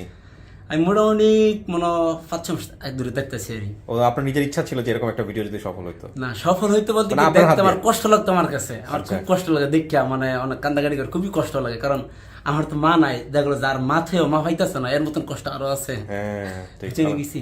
তারপরে গেলাম আলহামদুলিল্লাহ, পরে শাশুড়ি তত্ত্ব দিল, তারপরে এক মহিলার মাধ্যমে ফোন দিছে, তাই আমি এক কাজ করেন, এই যে আপনি করেন, ওই যে ওই লোকের নাম্বার দেন, তা তাদেরকে অনেক ট্রাই করছে, নাম্বার দিতে পারে না, আমি কয়েকবার ফোন দিছি, বেশ কয়েকবার ফোন দিছি। পরে যাক, আমি তো কাজের ব্যস্ততার কারণে তাদের সাথে আর কথা বলতে পারিনি, দিই আমার মোবাইলও 20টার মতন কল বাইসা রয়েছে। তখন আবার কল দিলাম, পরে বললো যে আমি ইমুক। জি জি। আচ্ছা, পরে বললো ইমুক, পরে আমি সবকিছু জিগাইলাম, বিস্তারিত জিগাই, পরে আমি যখন তখন একটা মেসেজ করলাম হারি, আমার নাম্বার সহ দিলাম, মেসেজ করে দিয়েছিলাম হারি। হ্যাঁ এই হারি। আচ্ছা, মেসেজ করে দিলেন। জি। দেওয়ার পরে ওনারা কি বলছে, ওনাদের কাছ থেকে আপনি কি জানতে পারছেন? মানে তাদেরকে বলছি, প্রাথমিক পর্যায়ে ওনারা নিজেরও সন্দেহ করছে, কিন্তু আমি জানি না এখনো সন্দেহ আছে কিনা। কাকার সন্দেহ আছে মনের মধ্যে? না, যেটা কোনো আপনার- সন্দেহ নাই। এখন সন্দেহ নাই? কোনো সন্দেহ নাই। আচ্ছা, কিন্তু প্রথম পর্যায়ে আমি যেটা পাচ্ছিলাম যে একটু সন্দেহ আছে, আর এটা খুব স্বাভাবিক, তাই না? খুবই স্বাভাবিক। তো আপনি কি জানলেন ওনার দেওয়ার পরে যে উনি কি বলতেছিলেন? না, আমি যখন বলছি, বলার পরে এলা বলছে আমার নাম ইমুক বা তার পরিবারের নাম, মানে সবটাই ঠিক আছে, তো ওই অনুযায়ী ঠিক বিদায়, মানে বিদায় ওইসি বিদায় পরে আমি একটা মেসেজ করছি, আমি একটু কনফার্ম হইলাম আর কি। কারণ আমার তো জীবনের প্রথম দেখা, আমি মনে হয় না কিছু দেখছি। আচ্ছা, এই আর কি, সবই আল্লাহ পাকের ইচ্ছা, আল্লাহ তাআলা চাইছে এই বিদায় হয়েছে। তারপরে ওনারা কি বলতেছিল, আপনি কোথায় কি কমেন্টস করলেন, আমাদের কাছে আসলেন কিভাবে? মানে আমরা তো আপনাকে পাইলাম, এটা তো আপনি একটা মোবাইলে নিয়ে গিয়ে আপনার শাশুড়িকে বললেন, শাশুড়ি খুঁজে বের করলো বা জানলো, ওনাদেরকে পাঠাইলো, যোগাযোগ হলো, এরপরে আপনি আমাদের মাধ্যমে যোগাযোগ করলেন কিভাবে যে একটা পরিবার পাইছে, এটা একটু বলেন। ওইটা আমি দেখলো আপনার ফেসবুকের মধ্যে আমি লিখছেন? লিখছিলাম। জি, কি লিখছিলেন ভাই? লিখছিলাম যে আমি সোনিয়ার পরিবারের হ্যাঁ, যে সন্ধান জানি। আচ্ছা, এই যে আপনার স্ক্রিনশট, প্রথম একটা কমেন্টস করছে, দাঁড়ান এক দোয়া মিনিট, করি। একটু সোজা করে ধরেন ভাই। এটা প্রথম করছিলাম দেখার সময়। মানে তখন কি আপনি স্টেপ নিছিলেন না স্টেপ নেন নাই তখন? না না, এটা প্রথম মানে দেখে করছিলাম যে দোয়া করি আল্লাহ তাআলা যেন তার পরিবার খুঁজে পান, এটা আচ্ছা। প্রথম করছিলাম আমি আর কি। আচ্ছা, পরে কিছুক্ষণ পরে আবার দেখছি, দেখার পরে আমি একটু না একটু শিরিলাম। তুহিন ভাই রিপ্লাই দিছে না? বেচারি ঘুমায় না গো, ঘুমায় না মনে হয়। তুহিন ভাই রিপ্লাই দিয়েছে যেই দিন দোয়া করি তার পরিবার 2 দিন আগে। এটা আপনার কমেন্ট দেখেন তো ভাই। হ্যাঁ, আমার কমেন্ট আমি করছিলাম আর কি। সামি, তারপর আপনি দেখে বলেন এটা সামি, জি, এটা আপনার আমার, comment? আমার। ওকে, হ্যাঁ। জি, তারপরে তারপরে এখানে তুহিন ভাই কি আরেকটা- রিপ্লাই দিছে? হ্যাঁ, তুহিন ভাই রিপ্লাই দিছে যে আমিন, হ্যাঁ এইটুকু লেগে, কিন্তু তুহিন ভাই আবার ওনাকে ট্যাকে রাখতো হ্যাঁ। যে কোনো তথ্য মতো যেমন একটু দিতে পারে, হ্যাঁ। বা ওনাকে একটু বলবে যে ভাই একটু খোঁজ নেন, হ্যাঁ। এরকম কিছু। হ্যাঁ। তো যেদিনকে মানে ভিডিওটা মানে আমরা যেদিনকে ইনফরমেশন পাই, হ্যাঁ। তার 6 ঘন্টা আগে উনি একটা কমেন্টস করে হ্যাঁ। যে আমি ঠিকানা জানি, ফোন নাম্বার সহ। জি, ফোন নাম্বার সহ আমরা দেখাবো না, ফোন নাম্বার সহ। ফোন নাম্বারটা কার ভাই? আপনার? ফোন নাম্বার আমার। আচ্ছা, ওই একটা কমেন্টস করেন আমি ঠিকানা জানি। জি জি। তারপর তো আমার ফোন দিল সেহরির সময়। হ্যাঁ, কে ফোন দিচ্ছে? তুহিন ভাই দিছিল ফোন আগে। হ্যাঁ, তুহিন ভাই ফোন দিছিল 10 নাম্বার মনে হয় ফোন দিছিল আমারে, তো আচ্ছা। কথা বলছি। ঠিক আছে, দুবাইয়ের ফোন তো ওই জন্য। হ্যাঁ, হ্যাঁ, আমি তো বুঝতে পারি নাই। তুই মাকে কানেক্ট করেন। হ্যাঁ, পরে কথা বলছি, বলার পরে জিজ্ঞেস করতেছে যে আপনি চিনেন, তাহলে এক কাজ করেন পরিবারের নাম্বারটা দেন। হ্যাঁ। তখন আমি মোবাইল স্ক্রিন টাচ করে নাম্বার দিছি, একটা 25 নাম্বার দিছি লাস্টে। আচ্ছা, পরে বলতেছে এই নাম্বারে যোগাযোগ পাই না, পরে আমি আরেকবার নাম্বার দিই। হ্যাঁ, পরে দেওয়ার পরে আরেকটা নাম্বার দিয়েছেন? হ্যাঁ, আরেকটা নাম্বার দিয়েছি। পরে কিছুক্ষণ পরে আমার ফোন দিছে যে হ্যাঁ তার পরিবারের সাথে আমার কথা হয়েছে। আচ্ছা। এই 30 মাত্র। দুবাই থেকে একজন আমার লোক করে দুবাই থেকে নাম জিজ্ঞেস করেন না? হ্যাঁ, নাম কয় নাই, নাম কয় নাই। বলছে নাম আমি জিগাই ফোন নাই, দিয়ে এগুলা বলে উনি কি বলে বলছে? নাই। ফোন দিয়ে কি বলছে? উনি বলছে যে আমি দুবাই থেকে কইতাছি আপনার মাইয়ার সন্ধান হ্যাঁ। আপনি পাইছেন কিনা। হ্যাঁ। তখন আমি কইছি যে পাইছি। ও আচ্ছা আচ্ছা, তার মানে এর মাধ্যমে যোগাযোগ করছে। জি জি। এখন কথা হচ্ছে যে আপনার কাছে এই তথ্যটা নিয়ে আসছে কে ফার্স্ট? তার আগে একটু তুহিন ভাইয়ের সাথে কথা বলুন, যেহেতু লাইন আছে, একটু ধরুন। ভাই আসসালামু আলাইকুম। ভালো ভালো আছেন না? আপনি তো বোধহয় দুবাই এখন নাকি? আচ্ছা আচ্ছা, এই আমাকে এই আমাদের সোনিয়ার ব্যাপারে 102 একটু বলেন তো কিভাবে কি হলো, প্রক্রিয়াটা একটু বলেন আমাকে। সোনিয়ার ভিডিওতে 2 এপ্রিল আপনার 2 তারিখেই সামিরুল ভাইয়া একটা কমেন্টস করে যে এই বোনটা যেন ওনার আপন পরিবারে ফিরতে পারে, একটা শুভকামনা জানিয়ে একটি কমেন্টস করে উনি। আচ্ছা, তো ওই কমেন্টসে আমি রিপ্লাই দিই যে আমি ইনশাআল্লাহ আল্লাহ কবুল করবে, এরকম একটা কিছু লাগি। হ্যাঁ। তো পরবর্তীতে 2 দিন পরে একই কমেন্ট উনি গিয়ে আরেকটা রিপ্লাই দেয়, সেটা হচ্ছে আমি এই মেয়ের ঠিকানাটা জানি, আচ্ছা, তার সাথে ফোন নাম্বারটা দিয়ে দেয়। আচ্ছা। তো আমি দেখে অনেকটা অবাক হই, কি রে, লোক 2 দিন আগে বললো যে উনি যেন এটা তো আমিও অবাক হচ্ছি, মানে এই জাতীয় কমেন্টস এটা করার পরে আপনি তাকে রিপ্লাই দিলেন এবং সঙ্গে সঙ্গে 2 দিন পরে সে নাম্বারও দিয়ে দিল। আচ্ছা, তারপর? হ্যাঁ, আমি ওনার ঠিকানা জানি, তো ফোন নাম্বারটা দিয়ে দেয়। এরপর আমি ওনাকে অনেকক্ষণ ফোন দিই, প্রায় 6 ঘন্টা পরে ওনাকে আমি রিচ করতে পারি, সম্ভবত ঘুমাই গেছিল উনি। আচ্ছা, এরপরে সেটি খাওয়ার খাইতে উঠতে না, তখন ওনাকে আমি ফোনের উপর রিচ করে। হ্যাঁ, তো রিচ করার পর যে আমি পেয়ে চিনতে পারছি, আমার আসলে ওনার কথাগুলো শুনে ওই যে সংখ্যাকে ছড়া চাষ হইতো, এগুলো হইতো, যেগুলো শুনে আমার কাছে মনে হয়েছিল যে আমার শ্বশুরের এলাকা হইতে পারে। আচ্ছা। হ্যাঁ, উনি বলছে আমাদেরকে। ওনার সঙ্গে কি আপনার ভিডিও কলে কথা হয়েছে তুহিন ভাই? না না, ভিডিও কলে কথা বলি। তাই ভদ্রলোককে আপনি একটু দেখেন, এই সেই ভদ্রলোক। হ্যাঁ, আসসালামু আলাইকুম রাহমাতুল্লাহ। ভাই কেমন আছেন? জি, আল্লাহ উনি হাসতে হাসতে কি অসাধ্য সাধন করছে এটা তো আমরা বুঝতেছি। এবং এগুলো সাধারণত এই যে দোয়া করি পরিবার পাক, এই জাতীয় কমেন্টস করলে আমরা একটা টুকটাক রিপ্লাই দেখি আমরা আমাদের আনঅফিসিয়াল ভলান্টিয়ার, অফিসিয়াল ভলান্টিয়ার থেকে। কিন্তু উনি যে পরিবার খুঁজতেছে এই জাতীয় কোনো টাচও দেয় নাই ওখানে, হ্যাঁ, কমেন্টসের মধ্যে। না না, কিছুই বলেন নাই। Right. আমি প্রথমে বিশ্বাস করছি না, আমি তো ভাবছি হয়তো কোনো কিছু হইতে পারে কিনা, এরপর ফোন করছিল না।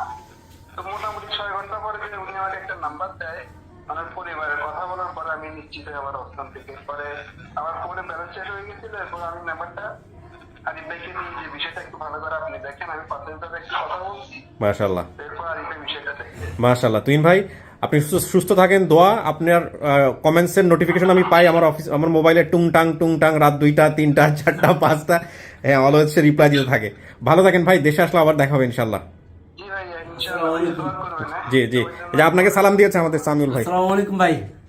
দোয়া চাই, আমরা দোয়া করি আল্লাহ তাআলা আপনাকে সুস্থ রাখুক। জি, আপনি খুব পরিশ্রম করেন ভাই, আমি দেখি মাঝে মাঝে আপনি খুব পরিশ্রম করেন। খুব পরিশ্রম করে। আমি আল্লাহর কাছে দোয়া করি। জি ভাইয়া, ওয়ালাইকুম আসসালাম ওয়া রাহমাতুল্লাহ। কাকা, আমি যেখানটায় ছিলাম আমাকে একটু বলেন যে আপনার কাছে কিভাবে তথ্যটা আসছে, মানে আপনার এই যেরকম মেয়ে পাওয়া গেছে। আমার কাছে তথ্যটা আসছে উনি শাশুড়ি যখন আমাদের বাড়িতে ওনার শাশুড়িকে চেনেন আপনি? উনি শাশুড়ি গেছে আমাদের বাড়িতে। হ্যাঁ, চিনেন কিনা? হ্যাঁ, একই এলাকার হ্যাঁ, কিনা? চিনি, হ্যাঁ, হ্যাঁ, একই কি হয় এলাকা। আপনার সম্পর্কে? কি হয় সম্পর্ক বাস্তব হয়, ভাস্তাবো হয়। জি। আচ্ছা, কি নাম ওনার শাশুড়ির? ওনার শাশুড়ির নামটা তো আমি জানি। হ্যাঁ, ফাতেমা। ফাতেমা। হ্যাঁ হ্যাঁ, তো গেছে যে ফাতেমা যায় আমার ভাগ্নে বউয়ের কাছে কইছে যে এই নামে একটা মেয়ে পাওয়া গেছে, আর তোমরা নাকি? পরে আমার ভাগ্নে বউ কইছে হ আমার মামু। আচ্ছা, আমার মামার মাইয়া, এই নাম সোনিয়ার নাম, আমার মামার নাম সুলতান, মামির নাম মজিতা। হ্যাঁ, তো এইভাবে কইছে, কইলা পরে হেইলাই কইছে, ফাতেমা কইছে যে হট এইটাই ঠিক। আচ্ছা আচ্ছা, পরে তখন আমার ভাগ্নে বউ ফোন দিছে আমার 22 রেনো, আচ্ছা এই যে মুস্তফা রেন, আচ্ছা মুস্তফা থাকে জয়দেবপুর। আচ্ছা হ্যাঁ, ফোন দিছে। পরে মুস্তফা ফোন দিছে আমার কাকু সোনিয়ার তো সন্ধান পাওয়া গেছে। কিবা কই কিবা এইবা আমি কত আমি জানি না, শুনি না। তে কেলা আনছে সন্ধান, যে সামিরুলে আনছে বালিপাড়া বাড়ি। আচ্ছা, যে সামিরুলের নাম্বার দাও, আমার লগে কথা কইতো। আচ্ছা। পরে আমার 22টা নাম্বার দিল, পরে আমি কথাবার্তা বললাম। জি। আপনার এই ভিডিওটা আপনি দেখছেন তো না? জি, হ্যাঁ। দেখার পরে আপনার মন থেকে কি আসছে এটা আমার একটু বলুন। মন থেকে হ্যাঁ এটাই আমার, হ্যাঁ এটাই আপনি নিশ্চিত? এটাই আমার নিশ্চিত, এটাই আমার মাইয়া। আসেন আমাদের অফিসের মহিউদ্দিন সাহেব, এদিকে আসেন, আপনার প্রতিক্রিয়া বলেন। মানে ওই যোগাযোগ যে তুমি যে করছিলা, মানে করার পরে তুমি তো আমাকে জানাইছো যে স্যার এরকম হইতেছে বা এরকম কি অবস্থা, তুমি কি জানছো একটু বলো। তোমার কথা জনগণ শুনতে চাই, তোমাকে এভাবে অ্যাবসেন্স রাখা হলো, সেটা ঠিক হচ্ছে না আমার। বলো। আরিফ ভাই তো সকাল থেকে অফিসে এসেই ওনাদের ওইদিন সাথে একটু সামনে কথা আগে বলতে ছিল। হ্যাঁ। কথা বলার একটা পর্যায়ে দেখলাম যে আরিফ ভাই একটু থেমে গেল, মনে হচ্ছিল যে রেজাল্টটা পজিটিভ আসবে না। তারপরে দুপুরের পরে আবার হঠাৎ কথা বলে যে উনি আরো ইয়েভাবে, আমি বারবার আমি নক দিচ্ছিলাম তোমাদেরকে, এটা বলো বাইরে, আমি স্টুডিও থেকে বাইরে এসে বলতেছিলাম যে কি অবস্থা, আমাকে জানাও কি অবস্থা জানাও। নক সবসময় থাকে, শুধু এটার বিষয় না। সেদিন তো অফিসেই ছিলাম আমরা, সেক্ষেত্রে বারবার জিজ্ঞেস করতেছিলেন এবং আরিফ ভাই চেষ্টা করতেছিল। তো সর্বশেষ আরিফ ভাই যখন বললো যে আলহামদুলিল্লাহ ওনার বাবা দাবি করেছে যে এটা ওনার হারিয়ে যাওয়া মেয়ে, দেন হচ্ছে আমি কথা বলি ওনার সাথে, ওনার যে আঙ্কেল কি অবস্থা, এতক্ষণ সময় নিলেন, ভিডিও দেখেছেন কিনা, বলে যে না ভিডিও দেখেছি কিন্তু আমার ছেলেদের সাথে কথা হয়নি বা একটু সমস্যা মনে হয় কোন জায়গায় ছিল। পরে আবার বললো যে না এটাই আমার মেয়ে, আমি কনফার্ম, মানে তখন আমরা শিওর হলাম যে যেহেতু বাবা। কথা ঠিক আছে কাকা? সমস্যা এইটাই ছিল যে আমি একটু হালকা একটু দেখছি, পরে সবাই গেছে তার আমি নামাজ পড়তে, পরে নামাজ পড়ে আইলে পরে হিরে দেখছি আমরা বালা করে দিচ্ছি। আচ্ছা, মানে ও যেটা বলছে আমাদের মহিউদ্দিন কথা ঠিক আছে, মিল আছে? হ্যাঁ সুন্দর, ঠিক আছে। একটা ছবি আমাকে পাঠাইছে তুহিন ভাই বা কেউ ওনার ছেলের, যেটার সাথে হচ্ছে সোনিয়ার চেহারার হুবহু মিল। হাফিজুল। কোন ছেলে এটা? হাফিজুল। হাফিজুল, ওনাকে আনেন নাই আজকে? ওই ছেলেটাকে আমরা ভিডিও পাঠাইছি। হাফিজুল ওই ছেলেটাকে পাঠাইছিলেন? ওই ছেলের আমরা ভিডিও পাঠাইছি। ওই ছেলের ছবি আনছেন? দেখান তো একটু। ওটা আনছে বোধহয়। হ্যাঁ দেখান তো একটু। তোর ছোট মানুষ, এটা কার ছবি? দাঁড়ান, এটাই আমার মেজো, এটা মেজো ভাই। এইটাই হাফিজুল। এইটাই হাফিজুল। হাফিজুল এখন বড় হয়েছে, ওর চেহারার সাথে অনেক মিল, একদম অনেক অনেক বেশি মিল, মা বাবার চেহারার সাথে মিল। আরেকটা ভাই আছে যে ওর বড় যেটা, এটা আমার ছোট ভাই। আচ্ছা, ওর কোনো ছবি রাখেননি আপনারা? না, না না, এটা আপনার বড় ভাই? এই যে ওর চেহারার সাথে অনেক এটা সোনিয়ার শুধু। ছোট না? আর বাকি দুইটা এরা কারা? হাফিজুল হচ্ছে এইলার শুধু। এই যে এই যে এইটা এইটা দেখি, এটা কে? এটাই এইটাই, এই যে এই চেহারা দেখেন, চেহারার সাথে অনেক মিল আছে, যদিও এটা অনেক বেশি পলিশ করা ছবি, তারপরেও নর্মাল একদম অনেক মিল আছে।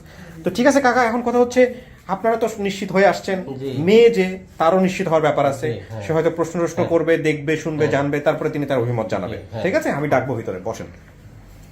আপনারা তো সবই শুনছেন এখানে বসে, অপেক্ষা করেন। আপনাদেরকে সুন্দর লাগতেছে একসাথে সবাই বসছে, মনে হয় যে হ্যাঁ। আম্মা, আপনারা কি জানেন কি হচ্ছে আজকে?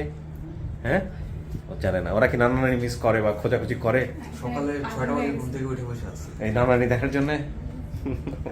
জিজ্ঞেস করে শনিবার কবে, শনিবার মানে ওই যে আমরা শনিবার ডেট দিয়েছি এই কারণে। ওকে ঠিক আছে, বসেন, আমি ডাকবো।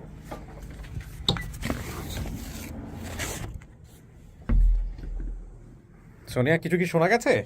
না, কিছু শোনা যায় নাই? না। টেনশন হচ্ছে? হ্যাঁ। একটু বসেন প্লিজ। কান্নাকাটি করতেছিলেন যে এখানে আসলে বাপ মা পাওয়া যায় না।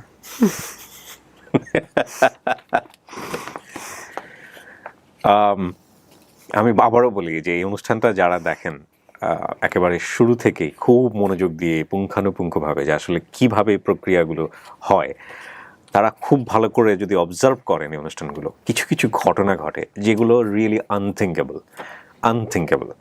যেমন আজকের এই এপিসোডটা নিয়ে আমি বাইরে বোধহয় এই কথাটা বলতেছিলাম আপনাদেরকে। সোনিয়া, আমি আবারও বলি, সেটা হলো যে মন থেকে যেটা আসবে সেটাই করবেন, কারো কথা চিন্তা করবেন না, ঠিক আছে? এবং আপনার তো খুব বেশি কিছু মনে নাই, 2-3টা জিনিস ছাড়া, তারপরেও এগুলো একটু এদিক ওদিক হলেও হতে পারে, হ্যাঁ। কিন্তু যেই জিনিসটা আপনার সবচেয়ে ইম্পর্টেন্ট সেটা হলো যে আপনার যদি এমন কিছু থেকে থাকে যেটা আপনার ফ্যামিলি জানে, আপনি জানেন, আমরা জানি না, সেগুলা জিনিসগুলো বাইরে বের করা, ঠিক আছে? এই হচ্ছে বিষয়। তো আমি একজনকে নিয়ে আসি, একজনকে বা দুইজনকে আপনি দেখেন যে চিনতে পারেন কিনা, ঠিক আছে? কাউকে দেখলে চিনবেন, চেহারা দেখলে চেনার সম্ভাবনা আছে? দেখি আল্লাহ কি করে। ঠিক আছে, তাওয়াক্কালতু আলাল্লাহ।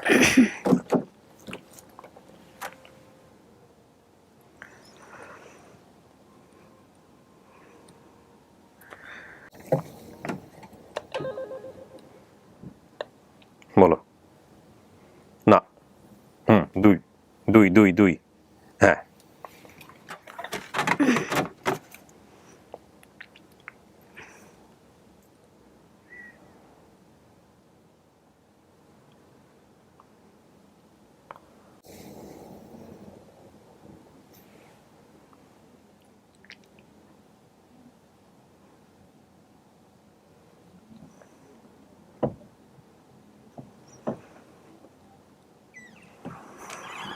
আসুন,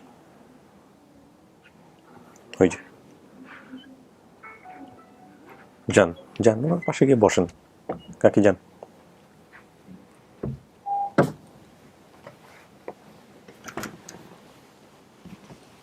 কথা বলেন। দেখেন আমার কাজ শেষ, আপনারা দাবি করছেন, আমি নিয়ে এসে দিছি, ও বাপ মা খুঁজতে আসছিল, আমি সামনাসামনি করাইছি, এরপরে এখন আপনারা কথা বলেন, দেখেন তারপরে বাকি বিষয়টা। আপনি দেখেন ভালো করে চেহারা চিনতে পারেন কিনা। এইটা আমার মাইয়া। এই তো আমার শুনে এই যে দিল আছে, এই যে তুতাটা আমরা তো ছবি দেখে বাবা করেছি। কে বলছেন? কত খোঁজা খুঁজলাম, তোমার আঙ্কেল বডি লইছিলাম ডুমাত, বডি নিছিল আপনারা মারার জন্য? মাইয়া আমি মারতাম লইছি, আপনি নিছেন? আমার মাইয়া কো, মাইয়া আনিয়া দিবা। পাগল হয়ে গেছিল নাকি মানসিক ভাবে? তো হয়ে গেছি। একটা যে বাই লগে আছেন তা হেলারে শুদ্ধা আমার দেওয়ার আছে, আমার মাইয়া আনিয়া দিবা তোমরা। সবগুলোরে বাইরে ফেলা আছে।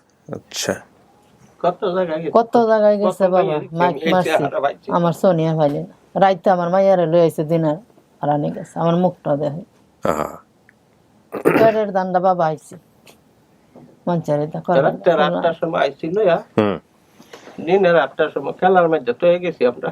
আচ্ছা, খেলাতে নাই আর পাইছি না।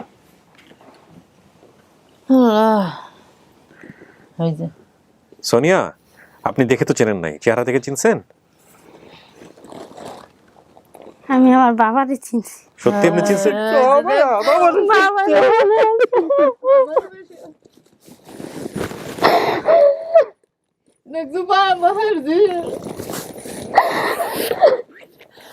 আমরা তো মোবাইলে কতদিন কষ্ট করতে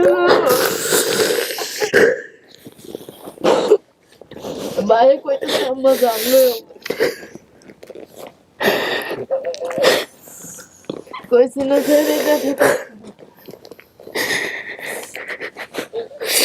কত দেশে গেছি, আমার সোনিয়ার মুখ আমি কোনো আলো দেখি নাই। ভিডিওতে কে কইছে এটা আমার সোনিয়া? বাবা জীবন ভাই মানলে ভাই দাদা ভাই আল্লাহু আকবার। আমি সারাদিন বয়ে কোরআন টিপ করছি, সারাদিন মানুষের কাম করছি, রাতে বয়ে কোরআন টিপ করছি। আমার মুখটা আমার গো কত কষ্ট আমার বরানো মধ্যে রাইত হইছে। এই সোনিয়া আপনি চিনছেন তা আপনি প্রথমেই ধরেন না কেন? এভাবে আপনি বসেছেন কেন চুপচাপ করে? ভালো রে দেখতাছে আমি বাসা থেকে বলে আসছি, আমার বাবার চেহারা মনে আছে আমার। হ্যাঁ, বাবার চেহারা বেশি মনে আছে। মুক্তি কি যেন একটা বলতেছিলেন তখন, একটু বলেন তো আমাকে, আমি বলতে দিলাম না। গোপন কি যেটা আপনার বাপ মার জানার কথা একটু জিজ্ঞেস করেন তো। কি যেন একটা ঘরের ভিতরে যে পয়রা ব্যথা পেয়েছিলাম, এটা মনে আছে তোমার? শরীরে কোনো চিহ্ন আছে ওর আপনার? পড়ে গেছে কি বলেন তো একটু। কেলিয়া খেলা না, খাড়ের থেকে পড়ে গেছিলাম না চুলার সামনে, কি এর মধ্যে পড়ছিলাম গত। আমার তো খেল নাই মা। কোন চিহ্ন আছে শরীরে আপনার? হ্যাঁ। কিসের চিহ্ন আছে? কোথায় চিহ্ন আছে? ওই কাটার মধ্যে পড়ে গেছিলাম। কোথায় চিহ্ন? শরীরের চিহ্নটা কোথায়? ছিল শরীরের চিহ্ন কপালে। কপালে চিহ্ন আছে। আচ্ছা, তো এটা মনে নাই কাকি আপনার? না বাবা এটা মনে নাই। খেল নাই তো। আচ্ছা আমরা যার তো মনে আছে কান্দাকুটি করতে করতাম, বাবা অতটা খেয়াল নেই। আচ্ছা, এই যে তোমরা এই যে এডি দেখছি তোর বাবা চিন্তা খাওয়া বন্ধ হয়ে গেছে। মায়ারা খালি কথা রাখে, তোমার মায়া হইলে তোমার একটা খালা আছে এরম থাকলে তার খালায় না দেখে খালি কইতো তোলা ভাই মাইয়া এটা আমারে জাল খাই। এটা মাইয়াটা আমার মতন হইছে, মাইয়াটা আমারে জাল খাই। আচ্ছা আচ্ছা, ও হারাইছে তাহলে কোথা থেকে? কাকা ঢাকাতে ছিলেন তখন আপনারা? জি, ঢাকা এয়ারপোর্ট গাওয়াল ছিলাম। গাওয়াইল। রাতে 8টার সময় নিয়ে আইছি, দিনে 8টার সময় তো হয়ে গেছি, খেলার তো হয়ে গেছি পরের দিন। আচ্ছা, পরের দিন রাতে 8টার সময় আইছি, সকাল 8টার সময় আমরা কাজে গেছি, তারে তো গেছি খেলার মধ্যে। এনতে আরেক মাইয়া হচ্ছে এনতে গেছে গা, এই যে গেছে, আমরা আর পাইছি না। এটা কি মনে আছে যে আপনারা গ্রাম থেকে আসছিলেন, এরকম কোনো কিছু কি মনে আছে? হ্যাঁ মনে আছে? মন খুলে বলতে হবে সোনিয়া, আপনি ক্যামেরার কথা চিন্তা করেন না, আমাকে বলেন সমস্ত কিছু। কিন্তু আমি খেলতেছিলাম, এটা বলছেন আপনি? পারে খেলতো, সবুজ পানি পুকুরটা কইছেন না, পুকুরের পারে খেলছি। এটা কি ওই কোথায় যেন বললেন? এটা গাওয়াইল। গাওয়াইল, আচ্ছা। বলছি না গ্রাম সাইড। এয়ারপোর্টের পরে গেলাম সাইড মাছ বাজার ছিল সামনে, মাছ বাজার মাছ বাজার। এই যে ময়মনসিংহ থেকে আসছিলেন আপনারা না, জি। পুরা পরিবার নিয়ে আসছিলেন? হ্যাঁ আমরা পুরাই আইছিলাম বাবা। আমরা পুরা সবাই আইছি, আমি যেমন তারে খালি নিয়ে মাইয়ারা বাড়িতে আমার একটা আসছিলাম, ফুলা বাইতাছে না, তার বাবা লই আইছে। পরে তারে নিয়ে আসছি আমি। ফুলাটার আমার বাবার বাইতে এসে আপনিও চলে আসছিলেন কাকি কাকার লগে? আগে আইয়া উঠছিলাম আচ্ছা। 2 মাইয়া লইয়া। কি করতেন কাকা ওই সময়টাতে আপনি? এই সময় আমি এই যে সরকারের লগে ইটা বালুর কাজ করতাম। অভাব ছিল? অভাব ছিল, বাবা লইয়া হ্যাঁ, অনেক কষ্ট ছিল। কষ্ট আইয়া আমি জিরে হারাইলাম।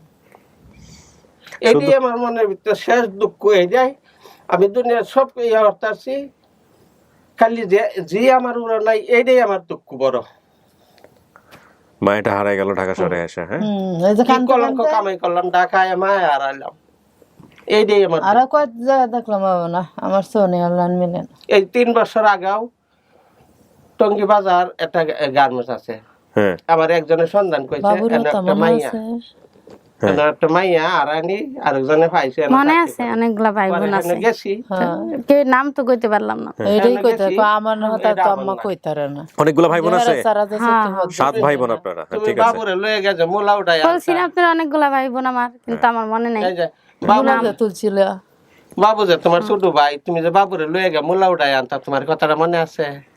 না, আছে তুমি যে লামাত আমি কাম করলে তুমি লামাত যাইতা, আমার লঙ্গিটা দেখে যাইতাম। কইতা, হ্যাঁ, লুঙ্গি গেল আমি যাইতাম আমি, হ্যাঁ সাথে সাথে যাইতাম কাজ করলে।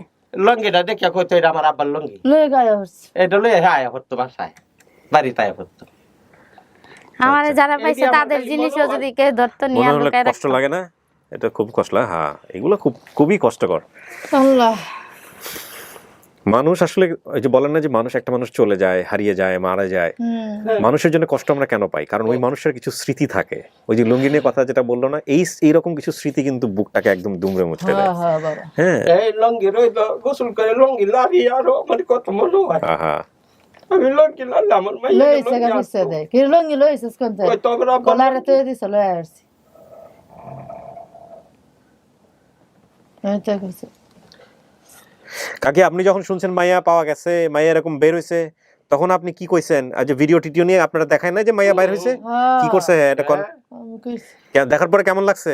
আমার তো খারাপ তাড়াতাড়ি আমি যাই, আপনি যা হয় কালো তো কইতে আজ ঘুমাইছে বেটা, আজ ঘুম নাই সারা রাত, ঘুম ভালো না কত রেখা আর ঘুমাইছি না আমি তো সোমবার থেকে আর ঘুম নাই আমার চোখে, এই বুনছি কেউই ঘুমাইনি, আমরা খাবার সবাই জাগ না। আপনার মাইয়া যে ভিডিও করতে আসছিল দেখছেন? ওই ভিডিওতে কি বলছে, যেখানে আইলে বাপ মা পাওয়া যায়? আমি তো শুনে অবাক হয়ে গেছি।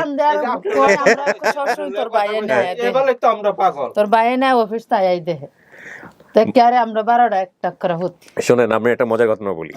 আপনার এই ভিডিওটা সফল হতে যাচ্ছে এরকম নিউজ আমার কাছে আসছে, আসার পরে আমি তো এই তথ্য দেখে আমি পুরো সরাই দিয়েছি। আমি বলছি এটা সম্ভবই না। তারপরে আপনার ভাই একটা আছে, আমি বাইরে দেখাইছি, এই ছবি দেখে আসলে বোঝা যাবে না, বর্তমানে একটা ছবি তুলে সে পাঠাই দিয়েছে আমাকে। এইটা দেখার পর আমি সিরিয়াস হয়ে গেছি, যে আরে তো চেহারার সাথে হুবহু মিল। আপনার বাবা যখন ভিতরে আমরা ঢুকছে, ছবি তুলছিলাম, ছবি আছে তো? না, ওনার কোনো ছবি নাই, ছোটবেলার কোনো ছবি আছে? ছিল। আপনার ভাই একটা আছে যে বর্তমান ভাই, বর্তমান সময়ের ছবি পাঠাচ্ছে যেটার সাথে চেহারার মিল।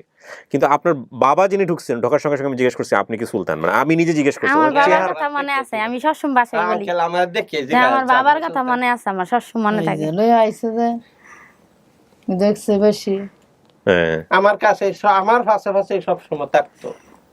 তুমি তো ওই পাশের বাসায় গেছিলা, পরে তো আমার খেলনাটা লয়ে গেল পাশের ঘরে মাইয়া, পরে আমি আয়া পড়ছি হাঁটতে হাঁটতে পিছনে তোমার খুঁজতে খুঁজতে আবার মাছ বাজারের ভিতরে দিয়ে বাইরে।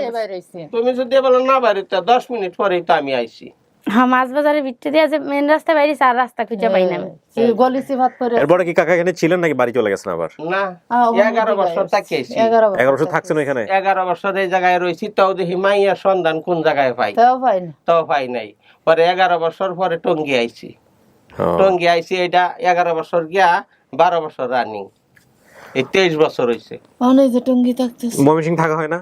না, আর ময়মনসিংহ যাই নাই, গেছি না জান লাগিয়া যে আছে এখন আছে নাই থাক। কই জি যতদিন না পাই দেশে যাইতাম না। যারা লয়া দেখি বাইরে নি যাইতে কোন নি খবর বাইক গেলে তোর বাবা খবর পাইতাম না। আল্লাহু আকবার। সোনিয়া, আজকে দেখছেন নাকি আজকের আগেই দেখছেন? আমার এখানে আসার আগেই? হ্যাঁ, এই ফার্স্ট দেখলেন নাকি আর আগে দেখা সাক্ষাৎ হয়েছে? হ্যাঁ এই ফার্স্ট দেখলেন? এখন দেখলাম। না, আপনারা দেখে তো বোঝা যাচ্ছে না সেরকম। আগে দেখা সাক্ষাৎ হয়েছে নাকি? ভিডিও কল দিচ্ছেন নাকি? না হ্যাঁ, সরাসরি না দেখলে হয় না বেশি। আচ্ছা। আমি কালকেও আসার আগে রাত্রেও বলছি যে আমার কিন্তু মার কথা বেশি, চেহারা একটা মনে নেই, কারে বলছেন? বাবার কথা মনে আছে। হাজবেন্ডে বলছেন? হ্যাঁ, আমার বাসার সবার কাছেই বলি সবসময়, ওই বাহের নামে বেশি বলছি। বাপের কথাই সবসময় মনে আছে, আচ্ছা। চেহারা। হ্যাঁ, ওকে একটু শান্তশিষ্ট ছিল ছোটবেলা থেকে, এরকম শান্ত? তার মতো শান্ত শিষ্ট ফুলাফান আমার একটা হয়েছিল না। সেই এমন শান্ত শিষ্ট। তা আমার একটা হুবু আছে, হুবু দেখে কইতো, সুলতান এটা তোমার মাইয়ের না, এটা তোমার কপাল। ওই এমন শান্ত শিষ্ট হয়ে থাকতো। আমার হুবুটাও না। আমি কি বড় ছিলাম? না, মানে ভাই বোনদের মধ্যে সবার বড় কিনা এটা জিজ্ঞেস? তুমি 2 বোনের ছোট? হ্যাঁ, এটা মনে আছে, অনেকগুলা ভাই বোন আছে ছোট ছোট। হ্যাঁ, তোমার 2 আফা ভাই? ছোট ছোট তো দেখেছি, সবগুলো তো পিঠে পিঠে মনে হয়। হ্যাঁ, ছোট ছোট পিঠাপিঠি। হ্যাঁ, পিঠে। কাকা, এই যে এতগুলা ছেলে মেয়ে আপনার, আলহামদুলিল্লাহ, তো একটা হারায় গেছে, তো এত মন খারাপের কি আছে? 10টা যে কইছি, একটাও যে কথা কষ্ট, 5টারও এই কষ্ট। 10টা ভালো থাকে, একটা যদি খারাপ থাকে বা সুরতে হাতটা ল্যাংড়া থাকে, এটার লাগি মা বাবার মন বেশি কাঁদে। কেউ কি ভালো হয় বাবা? আমাকে বলেন আমি বোকার মতো প্রশ্ন করি কেন? এটা প্রয়োজন আছে আপনাদেরকে বোঝানোর জন্য যে আসলে 7টা যা 10টা যা 20টা তা সবগুলাই বাবা মার কাছে গুরুত্বপূর্ণ। হ্যাঁ, অনেকেই বোঝেন, অনেকেই বোঝেন না আসলে এই বিষয়টা নিয়ে। তো সোনিয়া, এটাই আপনার ফ্যামিলি? হ্যাঁ, বুঝেন, কিন্তু আমরা কিন্তু আরো খুঁজবো যদি আপনি চান। হ্যাঁ, না এইটাই। হ্যাঁ। আপনি নিশ্চিত এটা আপনার? কেমনে নিশ্চিত হলেন? তো বাপের চেহারা, আমার বাবা, ওনার তো তখন দাড়ি ছিল না? দাড়ি ছিল কাকা ওই সময়টাতে? হ্যাঁ, হালকা হালকা ছিল, হালকা ছিল, এটা মনে আছে হালকা। বাপও মাইলেন, মাও মাইলেন, কপাল। আলহামদুলিল্লাহ, আলহামদুলিল্লাহ। আমার মায়া গো, কত আমি যে ফ্যাক্টরি চাকরি করি, কথা শুন না, আমি স্যারেরা কয় আপনার বাকি 3 বছর পরে মাইয়ার খবর পাইছু, আপনি যাবেন, 2 দিনে ছুটি দিছে আমারে। তাহলে এখানে আপনার বয়সটা ঠিক নাই। যদি বাবা যদি উনি হয়েই থাকে, যেটা আপনি বললেন 23 বছর হলো হারাইছে আপনারে, তাহলে আপনার বয়স হয় 4.5 বছর আছে। 4.5 বছর ছিল, তাহলে বয়স দাঁড়াবে 27, 28, 27 অথবা 28। আপনি বলছেন 24। এটা ঠিক আছে, হারাই যাওয়া মানুষের এটা হয়, এটা হয়, সমস্যা নেই। হ্যাঁ, সে কি বলছে নাকি? বুঝবে নাকি 4.5 বছরের বাচ্চা? সে কি গিয়ে বলবে আমি 4.5 বছরে হারাইছি? আমি তো বলছিলাম 3 বছর। আর মনে করেন মাইয়ার হইলে বেশি বুঝে। আমি হারানোর 3 দিন পরে এই ছবিটা তোলা হয়েছে, এই ছবিটা। ওই যে ছবিটা আমরা ভিডিওতে দেখাইছি, যেটা ওই যে যারা পালছে আমার ওই মামা বিদেশ থেকে আসছে, পরে আমার নিয়ে ছবি তুলছে সকালে। আচ্ছা, এখানে আপনি বলছিলেন বাবার নাম কি বলছিলেন? সুলতান। কাকা আপনার নাম কি? সুলতান। সুলতান। মায়ের নাম কি বলছিলেন? মর্জিনা। কাকি আপনার নাম কি? মজিতা। মজিতা আসল নাম। হ্যাঁ, মর্জিনা মায়া অতটা মজিতা, সেটারে আপনি মর্জিনা বানায় ফেলছেন। হইতে পারে কিনা, মানে আপনার জায়গা থেকে হইতে পারে কিনা, এরকম হইতে পারে? আচ্ছা, ঠিকানা ময়মনসিংহ ব্র্যাকেটে বলছেন, হতে পারে ঠিকানা ময়মনসিংহই পাইছি আমরা। আর বাকি তেমন কিছুই বলেন নাই। আজকে যেটা বুঝলাম ভাই বোন ছিল অনেকগুলা, সেগুলো ঠিক আছে, 7 ভাই বোন। তারপরে যে খেলনা নিয়ে কান্না করতে করতে মায়ের কাছে যাচ্ছিলাম, মাকে পান নাই, যেভাবে হারাই গেছেন, এটাও ঠিক আছে। বাসার সামনে একটা মাছের বাজার ছিল, সেখান থেকে হাঁটতে হাঁটতে চলে আসি। মাছের বাজার ছিল, শশা ক্ষেত ছিল, আপনাদের ময়মনসিংহের চরাঞ্চলের শশা ক্ষেত ছিল। এবং আপনার এই ভিডিওটা আমি বারবারই বলি, আমার কাছে এখনো মনে হয় যে ফুল অফ মিরাকল। মানে মিরাকলের বাংলা আমি পাচ্ছি না এই মুহূর্তে, যে কারণে বলতেছি। এটা আমার কাছে মানে অভাবনীয় এক ঘটনা। যেই ছেলেটা এটা খুঁজে বের করছে, সেও আপনার ফ্যামিলি চিনে না। সে দেখে 6 মাস যাবত ভিডিও আসছে আমাদের এখানে। সে তার শাশুড়ি হলো এই চরাঞ্চলের বা এই এলাকার লোক ময়মনসিংহের, সে তার শাশুড়ি গিয়া বলছে দেখেন তো এরকম নামে আপনাদের কোন পরিবারের কেউ হারাইছে। মানে আমাদের ওই যে গ্রাম অঞ্চলে একটা কথা বলে যে আন্ধারে ঢিল মারা, আন্ধারে ঢিল মারছে বক পড়ে গেছে, বা কিরকম একটা কথা বলে না, ঝড়ে বক পড়া বা এরকম, তুমি একটা আন্ধারে ঢিল মারছে, এরকম একটা ঘটনা। নাদিরাপা আপনার মনে আছে কিনা? নাদিরাপা, ওমান থেকে নাদিরাপা, সেও এরকম একটা ঘটনা ঘটাইছিল তার এলাকায়।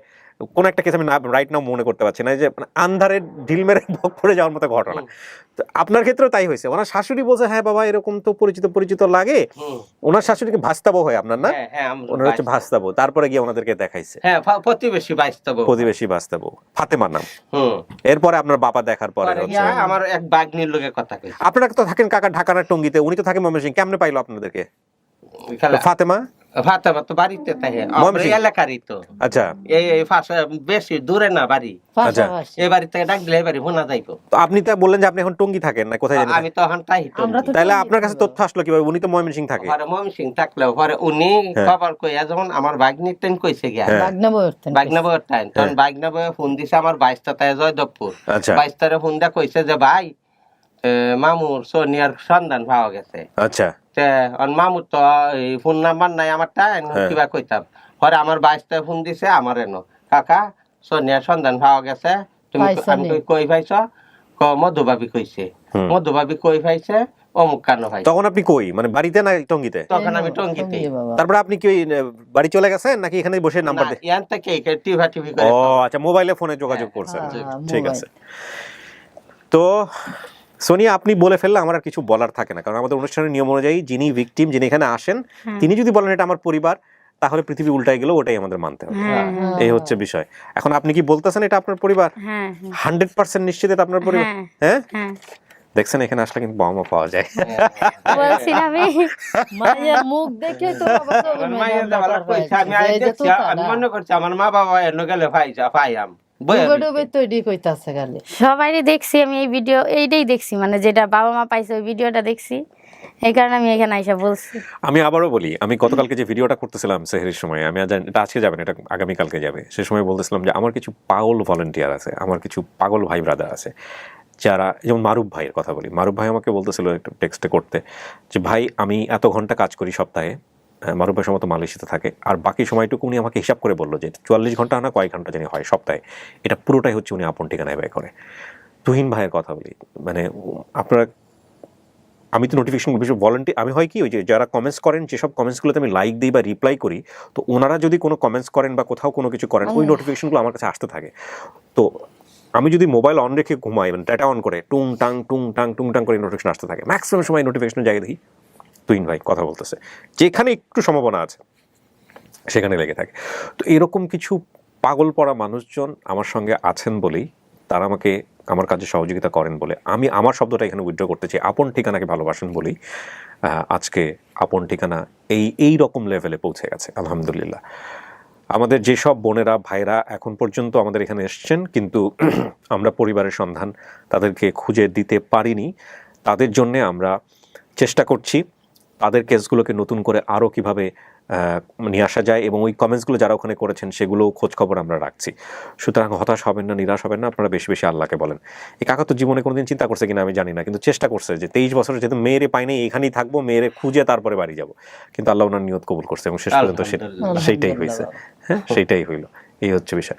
কাকি মাইয়া নিয়ে যাবেন বাড়িতে?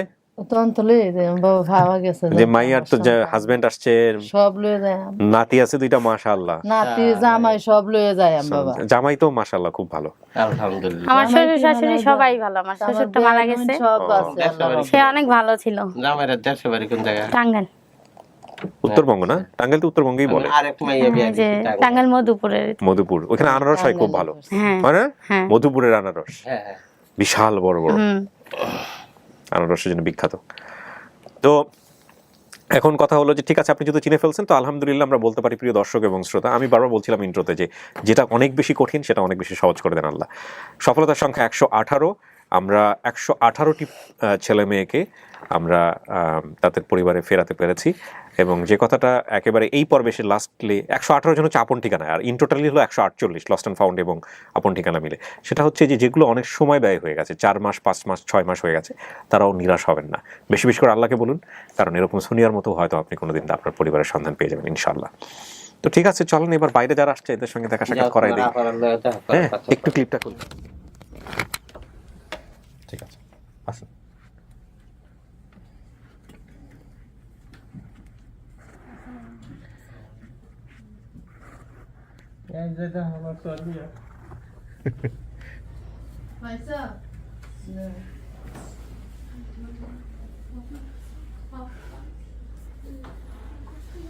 চিনছে, ও বাবাকে দেখে চিনছে। আসেন আসেন, এই হচ্ছে সোনিয়ার হাজবেন্ড, আপনার শ্বশুর শাশুড়ি। আমি তো তোরে কাছে নিয়ে গেছিলাম, তুই কই গেছিলি?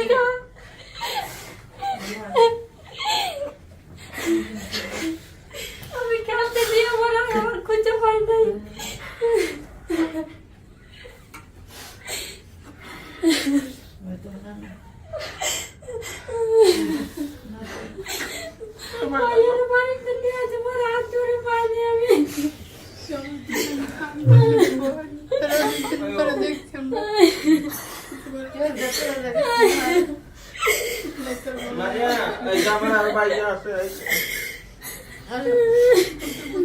আমি তো কইতে দেব না ভাই খেলা পাইতাছি তুই গেলি গা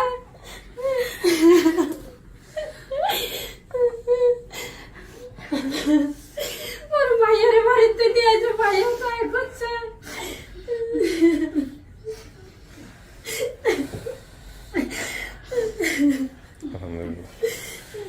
আরে নে ঢাকা আপনি 2 দিন আগে রাত্রে শুয়ে শুয়ে আমার কইতাছে আব্বা তুমি বাবুরে ঢাকা নিও না বাবু হারায় যাইবো বাবুরে নানির বাড়ি তো গা তুমি আমার লয়ে যাও ঢাকা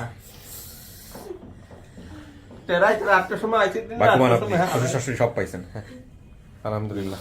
কে হয় এইটা? হ্যাঁ, নানা ভাই। না না ভাই মাশাআল্লাহ। আসেন এই যে ওনাকে বলি, দেখেন আপনি একটা কত দুর্দান্ত কাজ করছেন। হ্যাঁ, এই যে ভদ্র মহিলা যিনি, ইনি হচ্ছে সোনিয়ার পরিচিত। ইনি বলছিল ধর্ম বই লইছে আমার ধর্ম বই এই হচ্ছে ধর্মের কাম করছে। এই আমাদের এই অনুষ্ঠানের জন্য নিয়ে আসছিল যে এরকম একটা অনুষ্ঠান আছে, একটু খোঁজ করে দেখেন হয় কিনা। সোনিয়ারে ফালছে হ্যাঁ আমার বোন মার ভাইটের বোনের সব বড় বোন। হ্যাঁ না, সোনিয়া তো ও পালে নাই, কিন্তু ও হচ্ছে খোঁজ দিছিল। সোনিয়াকে পালছিল কে? ওরা কই? এটা আমার আপুই লাগে। আপুই লাগে? মেয়ে, হ্যাঁ। আচ্ছা, তাহলে আপনার মেয়ে হচ্ছে সম্পর্কে। হ্যাঁ, কিন্তু আপনাকে পালছে কে? পালছে আরেক আন্টি। ওনারা আসে নাই আজকে? না, জানে জানে না। জানে না? ওনাদেরকে জানানো উচিত ছিল। জানাই হ্যাঁ, জানাবো। রাত করে মাইয়া স্বপ্নে দেখতেছে কোথায় ফালছে হ্যাঁ কানতাছে দিতে চায় না মাইয়া। আচ্ছা, তাহলে আমার কইতাম বাপের সমস্যা। আপনার মা বেঁচে নাই না? না, সকলে দোয়া করুন আমার আম্মার জন্য। নিশ্চয়ই দোয়া করবো। 4 বছর হয়ে গেছে মারা গেছে, রোজার মধ্যে 9 রোজার মধ্যে মারা গেছিল। আপনার বাড়িটা কোথায় হলো ভাই? আমার জেলা ময়মনসিংহ, হ্যাঁ। থানা 30 সাল। আমার বাড়ি হচ্ছে বালিপাড়া, গ্রাম হচ্ছে বিহারা, 3 নম্বর ওয়ার্ড। কি করছেন আপনি পেশায়? আমি পেশায় আমি হোটেলে চাকরি করি। হোটেলে চাকরি করেন? তারপর এবারে আমি ইত্তের দোকান দিছি আমার জেরাতো ভাইয়ের দোকানে। মানে ব্যবসাবাদী সমস্ত কিছু করবে। তারপর একটা ব্যবসার সেশন নিছি, বাকি আল্লাহ ভাগে ইচ্ছা জানলা। অবশ্যই দোয়া করবো। আপনি অনেক ভালো মানুষ, সহজ সরল মানুষ। আসসালামু আলাইকুম। মানুষের সাথে মিশি তো বোঝা যায় আসলে কথা বলে। অনেক ভালো মানুষ। ভাই, আপনার প্রতিক্রিয়াটা একটু জানি, বলেন। অনেক ভালো লাগতেছে। অনেক ভালো লাগতেছে? জি। আর আমি ওটা মন থেকে চাইছিলাম যে এটা হোক। আপনার শ্বশুরকে দেখে আপনার ওয়াইফ চিনতে পারছে, এবং যদিও প্রথম দিকে স্টিভ হয়ে বসেছিল, পরে বাবার দিকে তাকায় বলছে আমি আমার বাবারে চিনছি। চিনছেন তো না? বলছে যে আমার বাবার চেহারা আমার কিছুটা মনে আছে, দেখলে চিনতে পারবো। দেখলে চিনতে পারবো, এবং ফাইনালি সেটাই হয়েছে। আলহামদুলিল্লাহ। কেমন লাগতেছে আপনাদের? ভালো লাগতেছে? আপনার কি হয়, মেয়ে না? সম্পর্কে কি হয়? বোন? বোন। আচ্ছা, তো বোনের নিয়ে যাবেন না? হ্যাঁ, নিয়ে যাব। আপনি কি করবেন এখন? ওনাদেরকে নিয়ে যাবেন আপনার বাসায়, নাকি আপনারা কি পরিকল্পনা? আপনাদের বাসায় যাবে।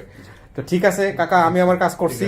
হ্যাঁ, আপনি আমাদের সবার জন্য দোয়া করেন। এই যে তুহিন, ওর জন্য বেশি বেশি দোয়া করবেন। আমাদের ভলান্টিয়ার যারা আছে, হ্যাঁ, এদের জন্য বেশি বেশি দোয়া করবেন। ভাই আমরা সেকেন্ডে দোয়া করি, সেকেন্ডে দোয়া করেন। কারণ এই জন্য করি, আমি পাইপে ভিডিও দেখি। হ্যাঁ, মানে আমার কাছে এত কষ্ট লাগে যে মেহনত করেন, মানুষের পরিবার বিছায় দেন, এটা কিন্তু বিশাল একটা ব্যাপার। সবাই কিন্তু কাজ পারে না। আল্লাহর কাছে দোয়া করি, আল্লাহ খুব শান্তি লাগছে আপনার কথা শুনে। আলহামদুলিল্লাহ কাকা, আলহামদুলিল্লাহ, এটাই বড় পাওয়া। ঠিক আছে, আর হারায়েন না। হ্যাঁ, ভালো থাকেন। আপনার কথাবার্তা বলেন, আমি একটু শেষ করি। কিছু বলার আছে ভাই? সবাইকে অসংখ্য অসংখ্য ধন্যবাদ। বিশেষ করে রাফাপুর ওনার হাজবেন্ড নাকি করোনা, সবাই ওনার জন্য দোয়া করবেন। ওহো, কিছুদিন আগে না বিয়ে হলো? রাফা তো আমাকে দাওয়াত দিয়েছিল, আমি যাইতে পারি নাই। ও না, নিশ্চয়ই আমরা দোয়া করি। রাফা অনেক ভালো কাজ করে। তোমার আর কিছু বলার আছে? ঠিক আছে, সবাই ভালো থাকবেন। আমার না, তো ভালো থাকেন সবাই। হ্যাঁ, ঠিক আছে। ওয়ালাইকুম আসসালাম ওয়া রাহমাতুল্লাহ। জি, আসসালামু আলাইকুম।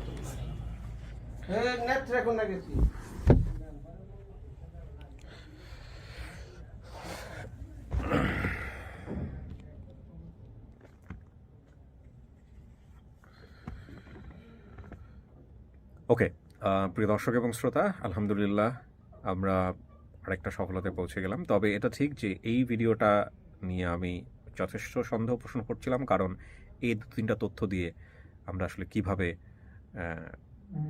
তবে এটা ঠিক যত বেশি কঠিন তত বেশি সহজ করে দিতে পারেন আল্লাহ। তো এই হচ্ছে বিষয়। আমার আসলে এই কাজটা করতে গিয়ে আমি সম্পূর্ণই যেটা বুঝি সেটা হচ্ছে এটা পুরোপুরি ভাগ্য নির্ভর একটা অনুষ্ঠান, এবং এখানে আসলে অনেক কিছুই যেটা হয় যেটা আসলে চিন্তার বাইরে। মানে এটা একদমই চিন্তার বাইরে।